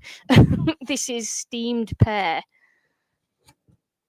and it's been beautiful to turn and to carve. Right, so we've come into the end grain now, so we just need to be careful because as with all tight grain woods, you can cause tear out quite easily. So I've just caused a little bit there because I wasn't being careful.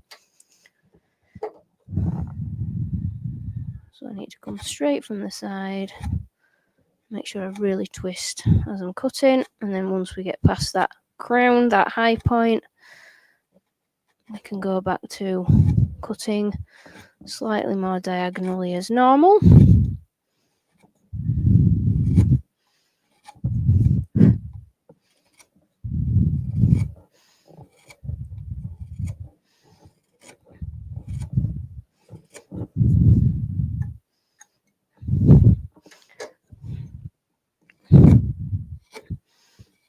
So be slightly more aggressive once you've got past that area where the grain can run. See you, Ian. See you Thursday. No, I haven't, Mark. It's it's still in the garage. I've got all the walnut. I have partly turned though. Mucho. That one's next. Fabulous grain that. So yeah, I've got all the walnut sort of prepped, but the sycamore with it being slightly different size, I haven't tried yet. And the spalted beech is the same. I've kind of got. I need to get on with the sycamore bits because I might need to get some more yet. I had a few days this week for turning stuff, but I ended up having to do some other bits as well. So I didn't quite get done what I wanted to get done.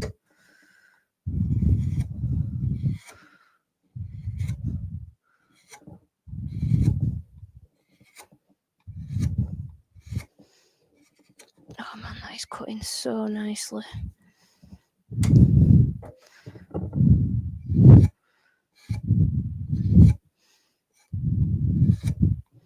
I don't know whether you can hear the sound of it being cut. I don't know whether the noise suppression's kicking in, but it's just making the most beautiful sound of the chisels going through it. It's just fantastic. Oh, I wish I had some. If I had this in bigger section, I would consider using this for my next IRD. I've got a week on Tuesday. I'm doing my turned and carved pumpkin boxes. So that is on Zoom. If you are part of Team Tiny on the premium subscription, then you get to watch that for free. If you're part of Team Tiny on the standard one, you get £5 off the ticket cost. It's about £5. I can't actually set the discount. It's like a percentage, so I had to kind of work it out. So it's around a fiver anyway, and then yeah. Full price, it's £12 to watch. No, it is. Yeah, it is. Is it? I think so. That's really bad, isn't it, that I don't actually know my own prices. But turn and carve pumpkin boxes are a week on Tuesday. And they are such good fun. I have a lady in America who used to collect them. And unfortunately, they got lost in the fires, but I don't have time to make them anymore, so I might be sending her the one that I make at the demo. But oh, that is so nice to carve. I've never carved pear before, and I've been told it is such a nice timber, but wow. Let me see if I can get it on there. It's just beautiful. Can't tell you how nice that was to work with. I think I got it. Did I get it from Yandles? Or did I get it from Dalman's? I'm not sure. I buy wood wherever I can. And so I often forget where I've got it from. Where would I have got the steamed pear from? I think I did get it from Yandles, actually. And now I'm sad because Yandles is a very long way away and I can't get any more. So that is it with the polished Odie's oil on. It's just beautiful stuff. Gorgeous.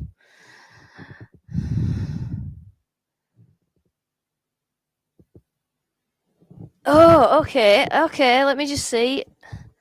What's this? I'll answer yours, Jennifer. I just need to see.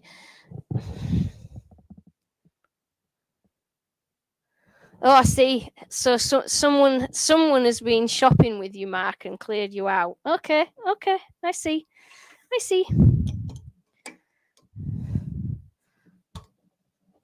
Oh, that's just so pretty. That's my cherry one from earlier. So So before I actually start the painting and the colouring, I need to take the feet off. But like I say, because I use the vacuum chuck, and or I'll use a just a homemade drive. So this is a slightly bigger version, but I'll use this with a small revolving centre in the tailstock just to take the majority of it down, then finish it off on the vacuum chuck. Although with them being undercut, I'm considering using the soft jaws and cutting a tenon onto the soft jaws.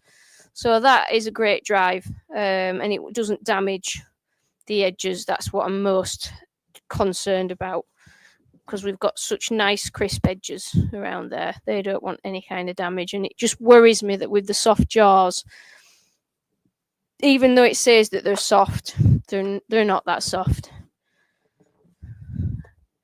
So I've got quite a few that I'm building up at the back there to take, excuse me, take the feet off.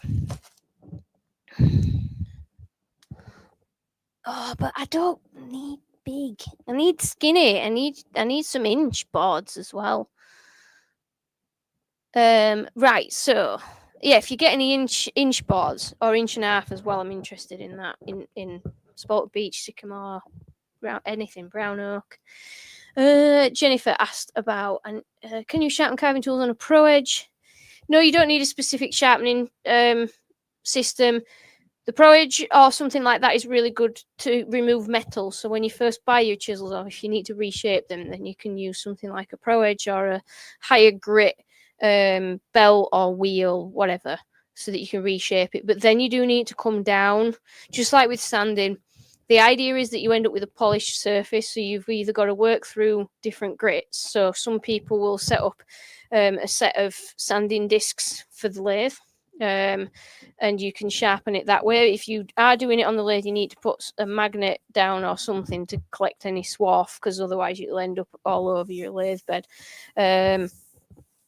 And then you need to polish it. So using something, any abrasive paste works, but polishing compounds are better. And a stitched cotton mop, you can get stitched cotton mop wheels, and that's brilliant for polishing. That's what I use on the grinder. Have I got a picture of the grinder? Carving grinder. That's the grinder. So I just have a Clark grinder. One side I have a stitched cotton mop. The other side I have a rubber wheel, which is from Ashley Isles. So the whole kit is from Ashley Isles, and it comes with a buffing compound, but it runs in reverse. So that's what I use. And when I was in the US, I did have both those wheels I took with me. Not those ones, I bought some new ones, and they had a little pig for putting the buffing wheel on, and a tiny little mandrel so I could put them onto the chuck, and I bolted the chuck on and then just ran the lathe in reverse to sharpen them there. But again, I had like a little magnet that I could catch it with. So you just need something. Oops, sorry. Hang on, I'm pressing buttons left, right, and centre here. I don't know what I'm doing. There we go. Oh, you could hear it. That's really cool. Yeah, it does sound like you're slicing an apple. It was very joyful, was that? It really was enjoyable. So yes, so you can use a Pro Edge, but you might need a couple of different belts and then something to polish the carving chisels with, because it's the polished finish that really counts. So that you can. Oh, there's gonk beard fur everywhere, literally everywhere. So yeah, that's the bit that counts more than anything, Jennifer. It's making sure it's polished, and your angle on your bevel is 23 degrees, 21 to 22 degrees. It's very, very shallow, so you get a very sort of thin edge, so it's easier to cut through. I think that's the question. I think I've been keeping up with chat all right today. So it's up to you guys. I'm quite happy to carry on, because I've got to carry on, because I've got so much work to do. So I don't mind if you want to stay, you can stay. If people have had enough, then we can. Oh, I've made that a very small chucking point. I should put the jaws on my other chuck, actually. This one's 5-inch. This is slightly bigger.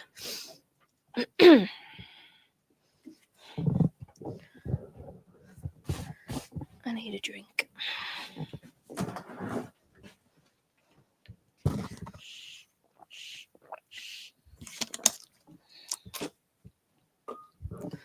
Oh.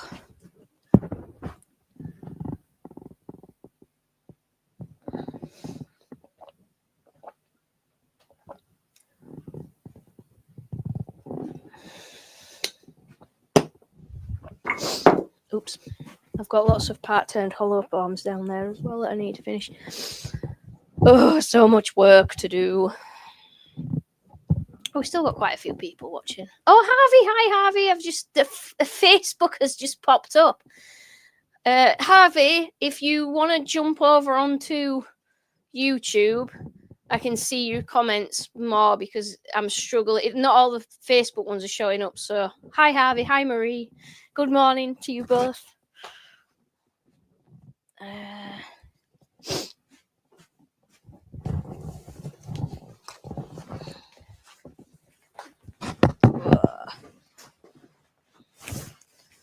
Well, I'm going to start another one, and then I might stop for my tea and call it a day then.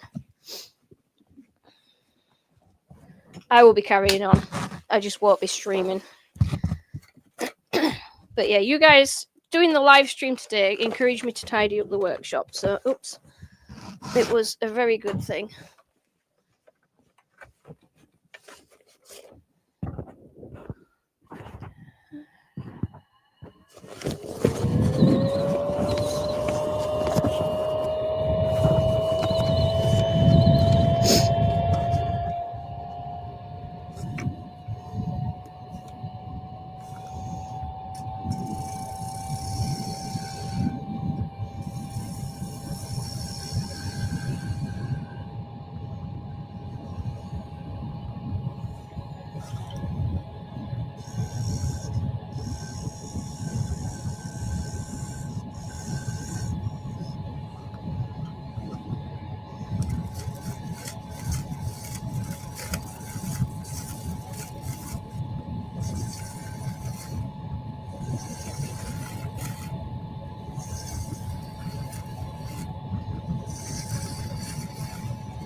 Ooh, that needs an edge putting on it.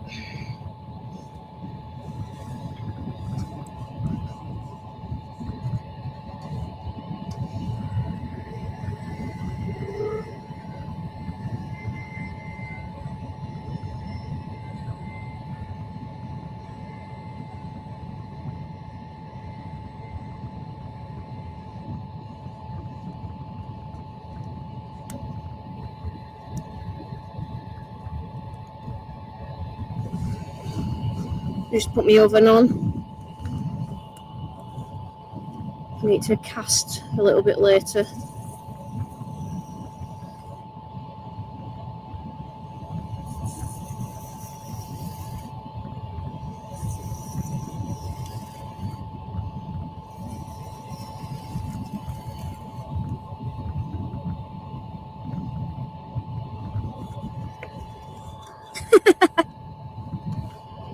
Lucy's cleaned out her entire kitchen. I need to do that. Oh man, we've got well, I don't really admit it, but we've got jars that are probably of stuff, jars and tins that might be like, I don't know, 12 years old or something. And I keep thinking, we could really do with more space in the kitchen. Really need to clear it out, and then I just don't. Yeah, I am on a 7-day week at the moment. I'm not very good at taking the time off because I really enjoy what I do. And people keep going, oh yeah, but you have got to take time off. And I get that. And it's not, this is unusual, me turning as much as I am at the moment. It's like when I was at Scunthorpe. I think I explained there. Most of the time, I don't turn here. So the lathe's been used quite a lot recently because of wizardry coming up.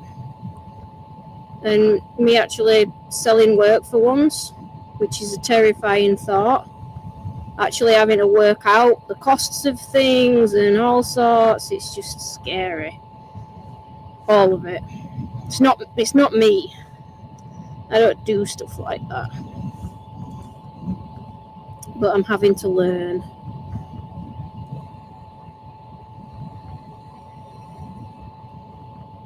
Happy with that. Right, I really need some new sanding pads.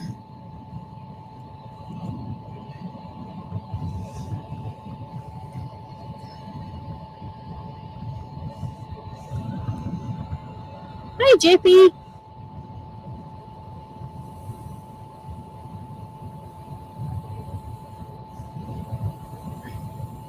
But yeah, so I was working up to say I'm not very good at taking time off. It's not my strong point at all.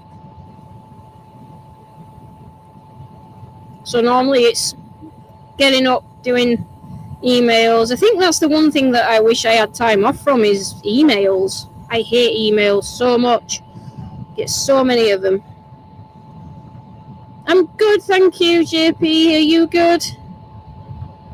This is a piece of Mark Bailey's walnut that I bought from him a little while ago. Look at the beautiful, beautiful bit of grain. I'll get it on a better shot in the camera in a second.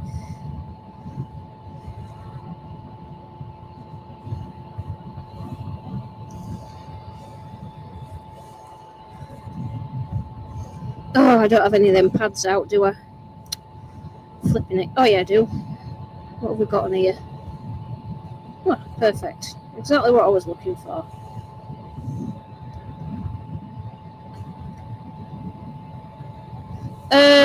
So often I will finish with a push cut from the, but you need to do your push cut from the inside out. So because I'm sanding, I can't really show you because I've kind of gone past that stage. So I wouldn't. So yeah, you can do a push cut that way around, and it will give you a much cleaner effect than doing a pull cut. But you've still got to work from the center point outwards. I sometimes get a little bit lazy when I am cutting things. If I'm nearly there with a shape, if I've got quite close, then I don't always do a push cut to finish off, because sometimes you can end up accidentally reshaping it if you've not got good muscle memory. So I'll just sort of scrape a couple of high spots away, and then I'll go straight on to sanding. But it just means that you've got to start possibly at a slightly lower grit when you're sanding, because you haven't got quite as good a tool finish. So that really was me just being a little bit lazy. Where's my 320 grit gone? Oh, there.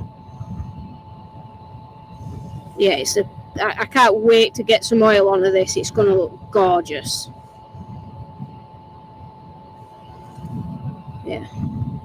Where was it from, Mark? It's American black walnut, but it was felled in the UK, wasn't it? Because you get local timber. I do believe that I'm correct with that statement.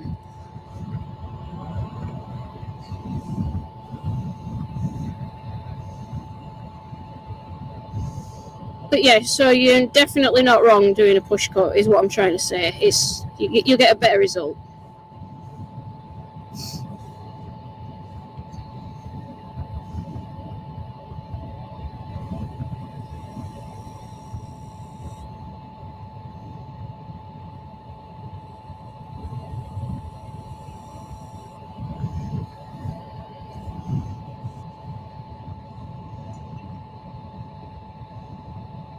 Oh no!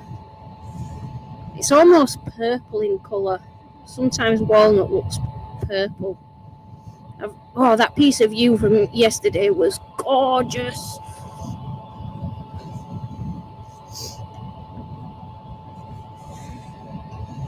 In fact, that piece of yew had a twin piece, which is one of the most beautiful pieces of wood I have ever seen in my life. Seriously. It's just a stunning piece. It's in the house, so I can't show you it. And I don't really want to put a picture up of it just yet. Yeah, because I really like what I've made with them, but they are for wizardry, so I will show you. I'll show you after wizardry.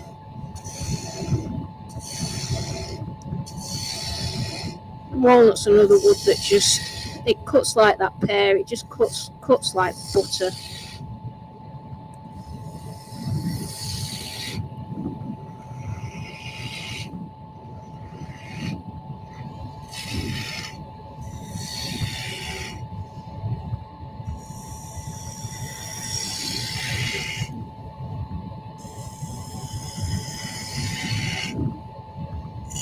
Oh, bad tool positioning, Emma.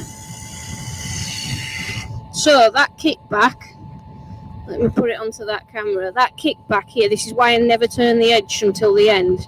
Luckily, it hasn't come out of there, but you can see that it's got, put that little ledge in, and from throwing the tool back.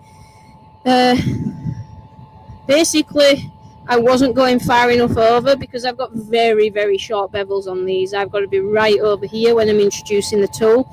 If I'm a bit lazy and I don't go quite in at the right angle, then basically what happens is that the bevel just skids back out. The centrifugal force just forces it back out.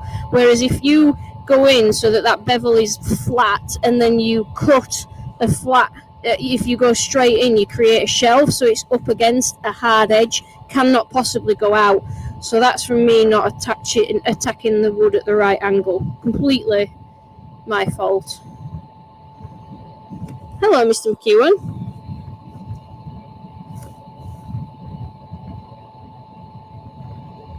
Oh, flipping it, JP, that sucks.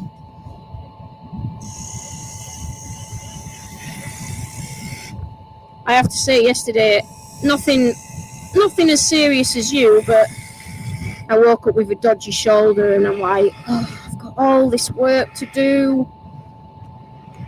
So I just did some really simple stuff yesterday.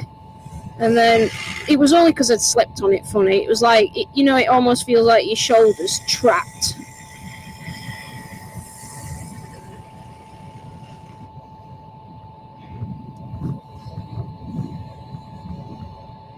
It's better.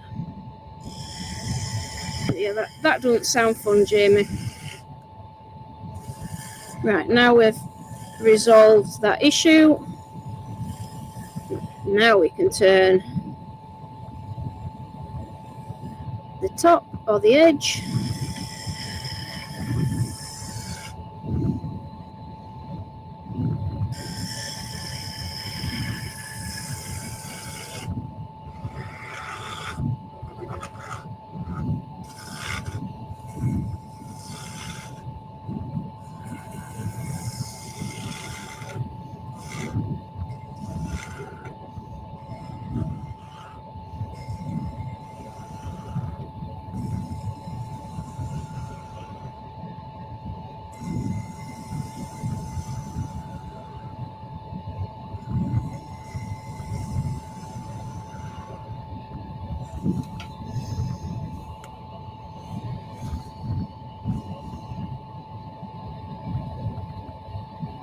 Hi, Marie.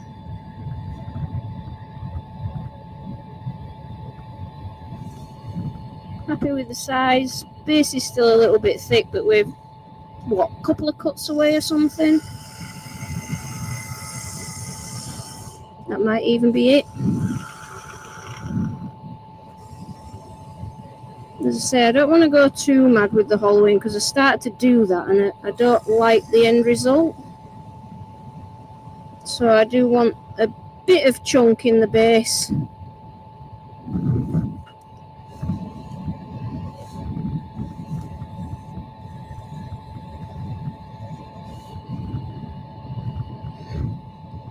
One more cut.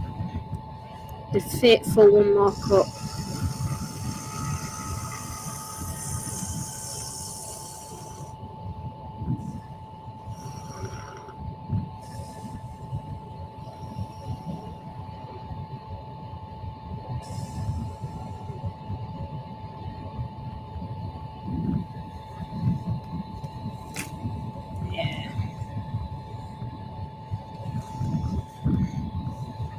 Sand it.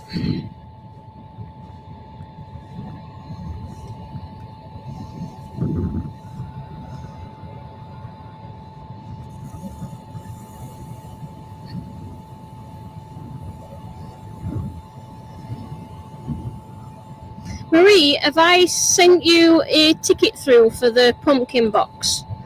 IRD. I can't remember if I've sent it to you or not. If not, I'll get that sorted for you.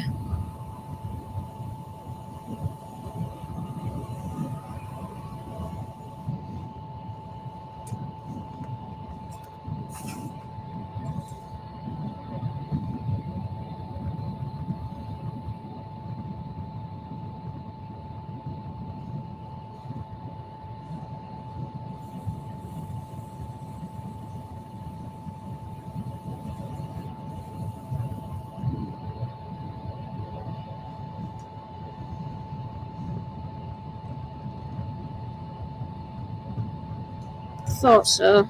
Got a bump in the bottom. Right in the very, very bottom.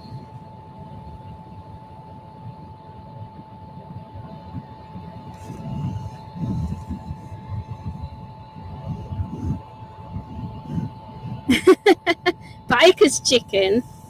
I can't read all your comment because it's hidden behind a stupid emoji thing, but I'll read it when it goes up. But thank you, GHSD.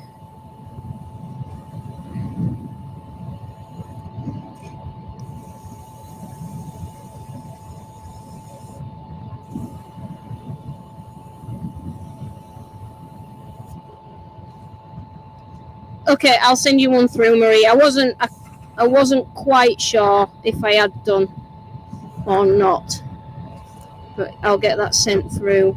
That's more like it.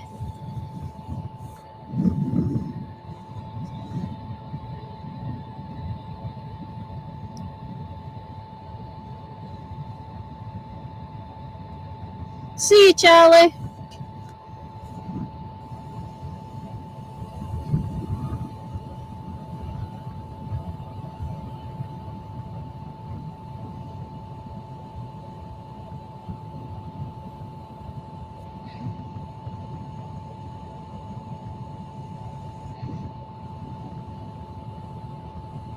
I'm going to get some oil on this, and then I think I'm going to call it a day myself and go and get some food.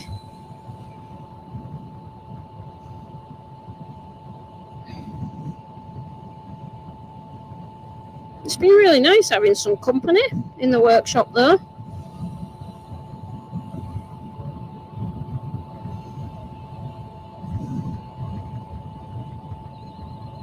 Oh, there we go. That's my respirator telling me it's time because the batteries are running out. Right, let's get some finish on this.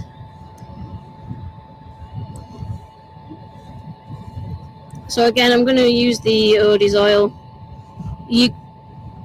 I kind of have a rule, even the other timbers I might put different finishes on. Walnut has to have some oil on it because it just brings that grain out. Let me just take this off because it'll chirp away till I put a new battery in. So this is when we get to see what it's really like. But yeah, I only ever use oil on walnut. I never use any other finish on it because a penetrative finish on walnut is just what the doctor ordered. It just soaks in and it brings the depth of colour in the grain out. Just look at that. That's just fabulous.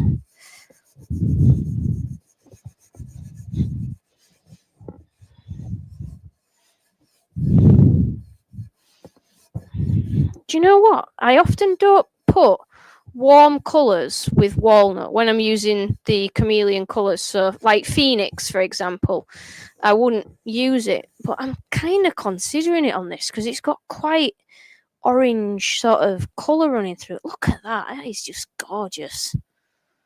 Mez, yes, I am going to Newark. I'm also going to Harrogate, so please don't ditch Harrogate, guys.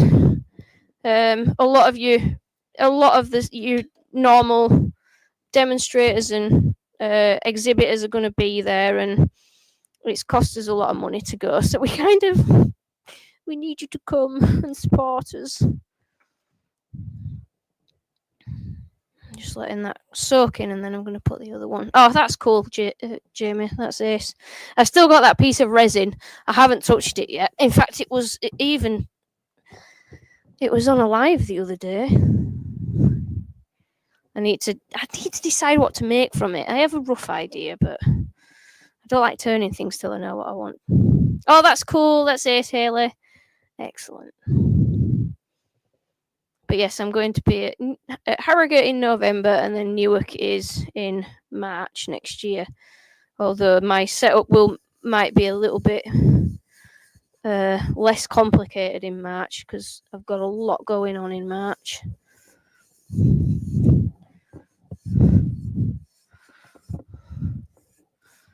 So I'll let that soak in for 10 minutes or so. Well, it won't be, it'll be a few minutes, because it'll need another coat on, which I'll do by hand later. And then buff that. Oh, that's cool. Oh, I'm glad you guys are going. Yeah, I'll be carving this one the same. Although I don't know, I did a walnut one that I'm so annoyed about because I dropped it on the floor. I've not got a good reputation at the moment with walnut and dropping things on the floor. This is one that I did for an IRD a while ago. Let me just pop it on the other camera. It's all done. It's all oiled. I did a slightly different texture in it than normal, and then dropped it, and it's got a dint there and matching one there. So it needs to go back on the lathe, and I need to try and... I'm hoping that they might sand out, but I will have to redo pretty much everything on it. I'm so irritated that I did that. I might even just try and hand sand it, because putting it back on the lathe is just a nightmare. But yeah, it was all done. All it needed was that last little bit taking off. That's what the feet look like. So it's just a tiny, tiny little foot. It's just a bead. But yeah. I don't... Hi, Todd. I'm not sure that there will steam, because I can see a couple of bits where the grain's broken at one side, but that's a good shout, actually. I didn't think about that. I will give that a go. I will give that a go. Wet towel and a hot iron. Okay. You're full of useful tips, Todd. But yeah, I was really annoyed, and it's just because I had it stacked up somewhere stupid. And when this is another reason why I'm so happy that I've cleaned the workshop today. It was because the workshop was so full. I literally had a path from here to the grinder, and I just knocked it off trying to get somewhere else, leaning over, and it just hit the pressure pot for the resin. So yes, I will.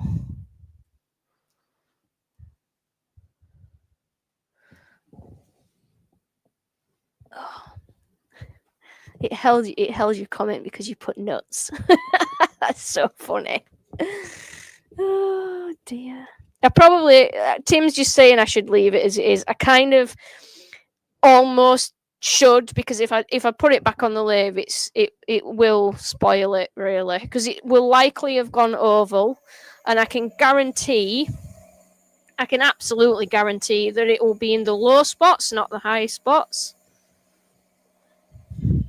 And the other problem that you've got with putting it back on, like I say, is the dust will settle onto all the texture and the colours, so then I'll have to redo all that. I'll have to take the leather cord off before I start turning it, and it's just... So I might do that texture on here, actually, on this piece. I think it would lend itself quite well. Look at that. That's a beautiful piece of wood, Mark. Thank you very much. Fabulous. I've got a few more bits of that to turn. So yeah, I think I'll put that texture on here, because it is different. It's a different style. She says, where's the chisels for it?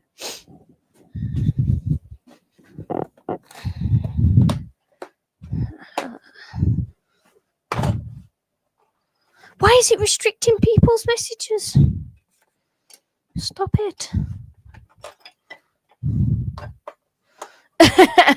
Yeah, I might just whack loads more dents and I'll just keep dropping it. See, good idea, Tim. Good idea. Yeah. So this is a different profile tool. This is called a fluter, and it's U-shaped in profile. And I just went diagonally with it basically, and just it needs sharpening though. It's just a little bit more tricky to control because it kind of wants to keep cutting, and I don't want to hit this area.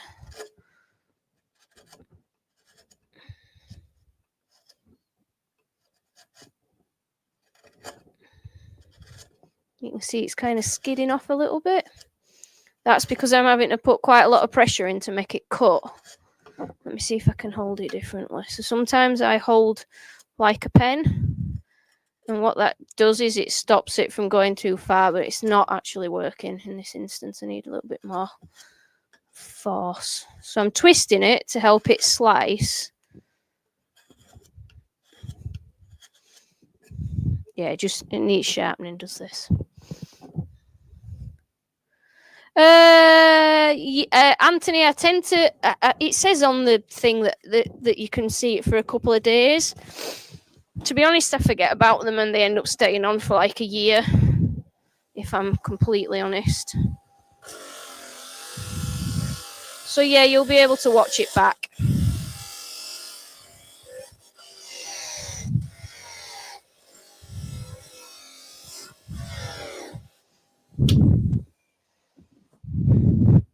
So yeah, I'll probably forget and just leave it on YouTube. Oh, Mick, what kind of time do you call this?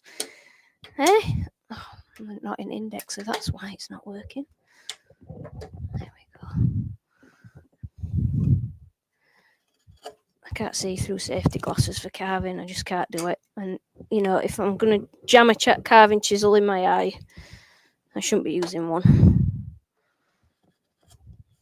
That's cutting much, much better.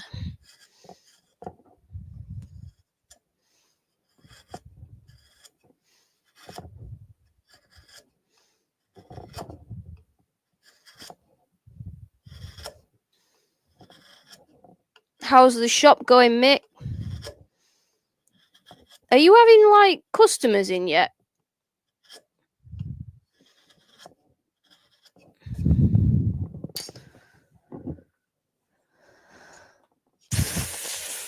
Only just got back from work. It's not work. It's like me calling it work.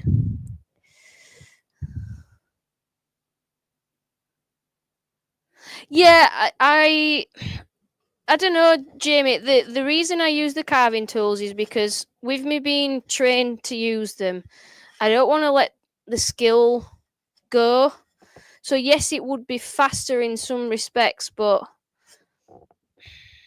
I just like to keep up with the carving side of things because I don't get chance to actually carve very often. So this is like my only way of doing it. So it just allows me to, as I say, keep up with the skill really. So I'm keen not to lose it.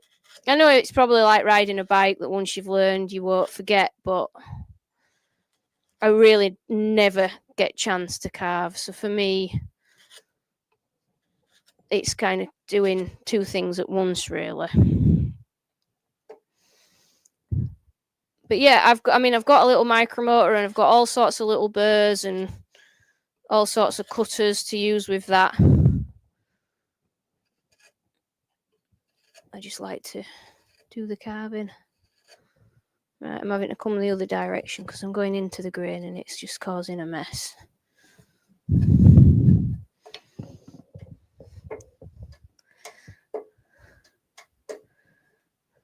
Oh, good. You've got customers coming in. That's cool. That's cool. I didn't know if you were still getting set up and stuff. I've misunderstood that from your posts. So that's brilliant, Mick. I'm chuffed for you. That's great.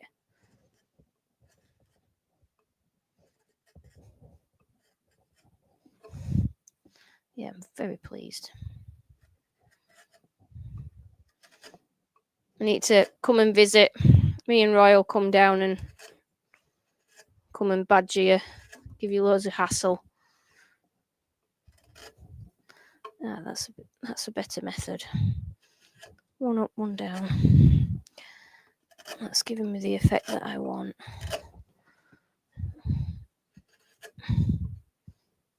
No, it isn't, because it won't go that way. Won't cut.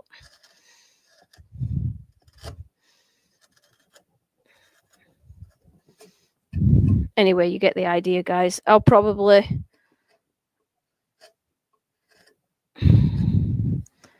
No, I will finish it. I might as well just leave the stream going. It's not causing any harm, is it?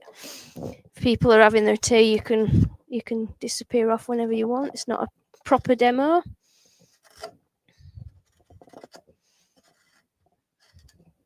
Walnut is very nice to carve as well. So that pear was beautiful, but walnut carves really nicely and holds good texture. Can I come back down? Yeah.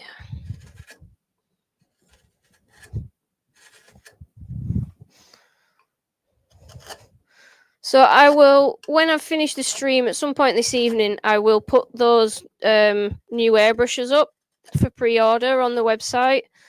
So do pop over and have a look if you are interested in one. I'm not sure how long that they will take to get here because I don't actually know where they're coming from. And yeah, the golden stuff will follow at a later stage. I just haven't got that much time at the moment to get my head around it because I've got quite a few demos coming up, and then I'm going to the Irish Symposium. Now I am meant to be there selling, but I'm not sure if I can get my stuff over, so I might just be attending. We will see.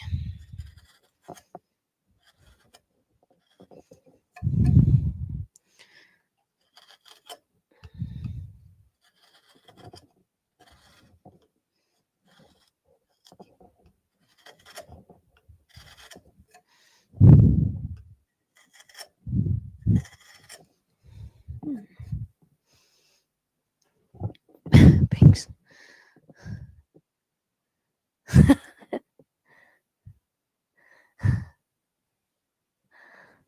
I will bring you some, Mick.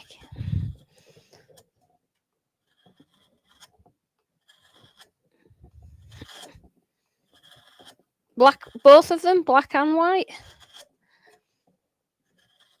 I don't know when we're going to get chance to see you actually to come to pop in. That's the other thing. But we'll figure something out. Gosh, this texture's faffy. Can't believe I did this in a demo. I think I must have whipped through it. It's a lot more tricky than the first one, just because I'm just trying really hard to control the chisel. Whenever you've got to go in deeper with a chisel, which this one does cut, it cuts kind of sort of narrowish bands, but at depth, the chisel's got to come out again, and sometimes on its way out, that's when it can catch, and that's what I'm trying really hard to avoid. Because I don't want it running onto this bit and damaging it.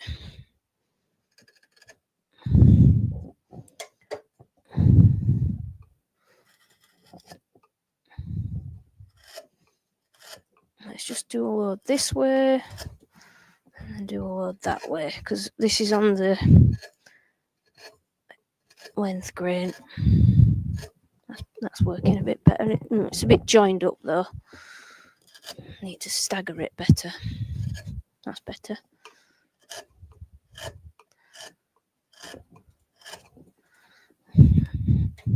Oh, we're nearly lined up now.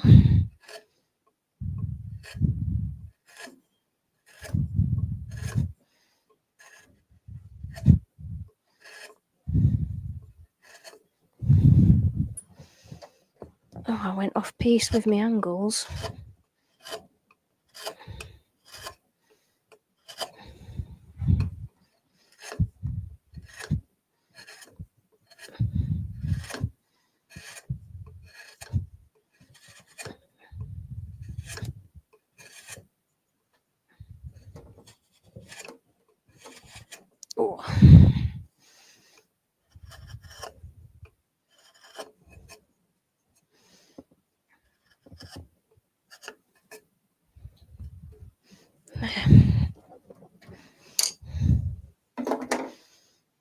That's all right. Let me take it off. So the reason I haven't done any of the colouring today is because I need to take the feet off and finish all the turning and sanding. Let me get it in there. That's that texture. And you don't want to be doing any turning and sanding once you've put the chameleon stuff on there. So I do the texturing whilst it's on the lathe because it's held in place. It's nice and easy. And then I will go in and do the colouring once I've taken the feet off. Okay. So we've got another one of them. Happy days. I don't know what you're on about, mate.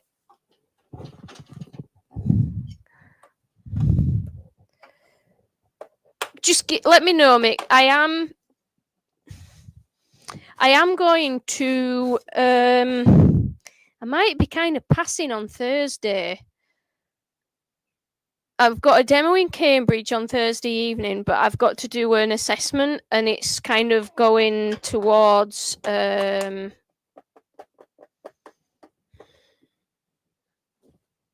What's down the A17? I can't remember. Anyway, I'm sure I'm going down there. So if that is coming anywhere near you, if you want me to bring some stuff, just give me a shout. We'll work it out. But yeah, so there we go, guys.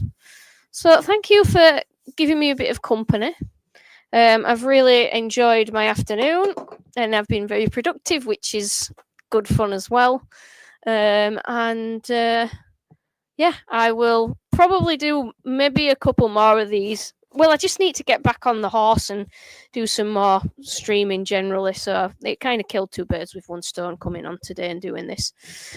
So just stay tuned to the channel. Make sure you subscribe and hit the bell, all that nonsense. So at least you should be told when there's a live going on. But I will make sure that I post it on Facebook as well, and so that you're aware. But yeah. It's been really good fun. I'm going to go and have some food, and then I'm going to come back in and I'm going to carry on. Yay. But no, thank you very, very much. 20 minutes from the right. Okay, cool. I will give you a shout. Sleaford, that's it. I knew it began with S, but I had Swindon in my head, and that is not down the A17. Right. Thank you very much for watching, guys. Take care, everybody, and I will see you soon. Don't forget to check out the IRDs that are coming up. I've only got the pumpkin box listed, but the November and December ones will be getting put up there fairly soon. That is a week on Tuesday. If you want to watch, get tickets, join Team Tiny. There's all sorts of different ways. There's a link at the top pinned to the YouTube channel if you want to find out more about Team Tiny. And check out the shop, and I will get the airbrushes listed for pre-order hopefully this evening. So if you are interested, then you can have a bit more of a look and find out more about them. Right then, guys, I will call it an evening. Take care, everyone. See you soon.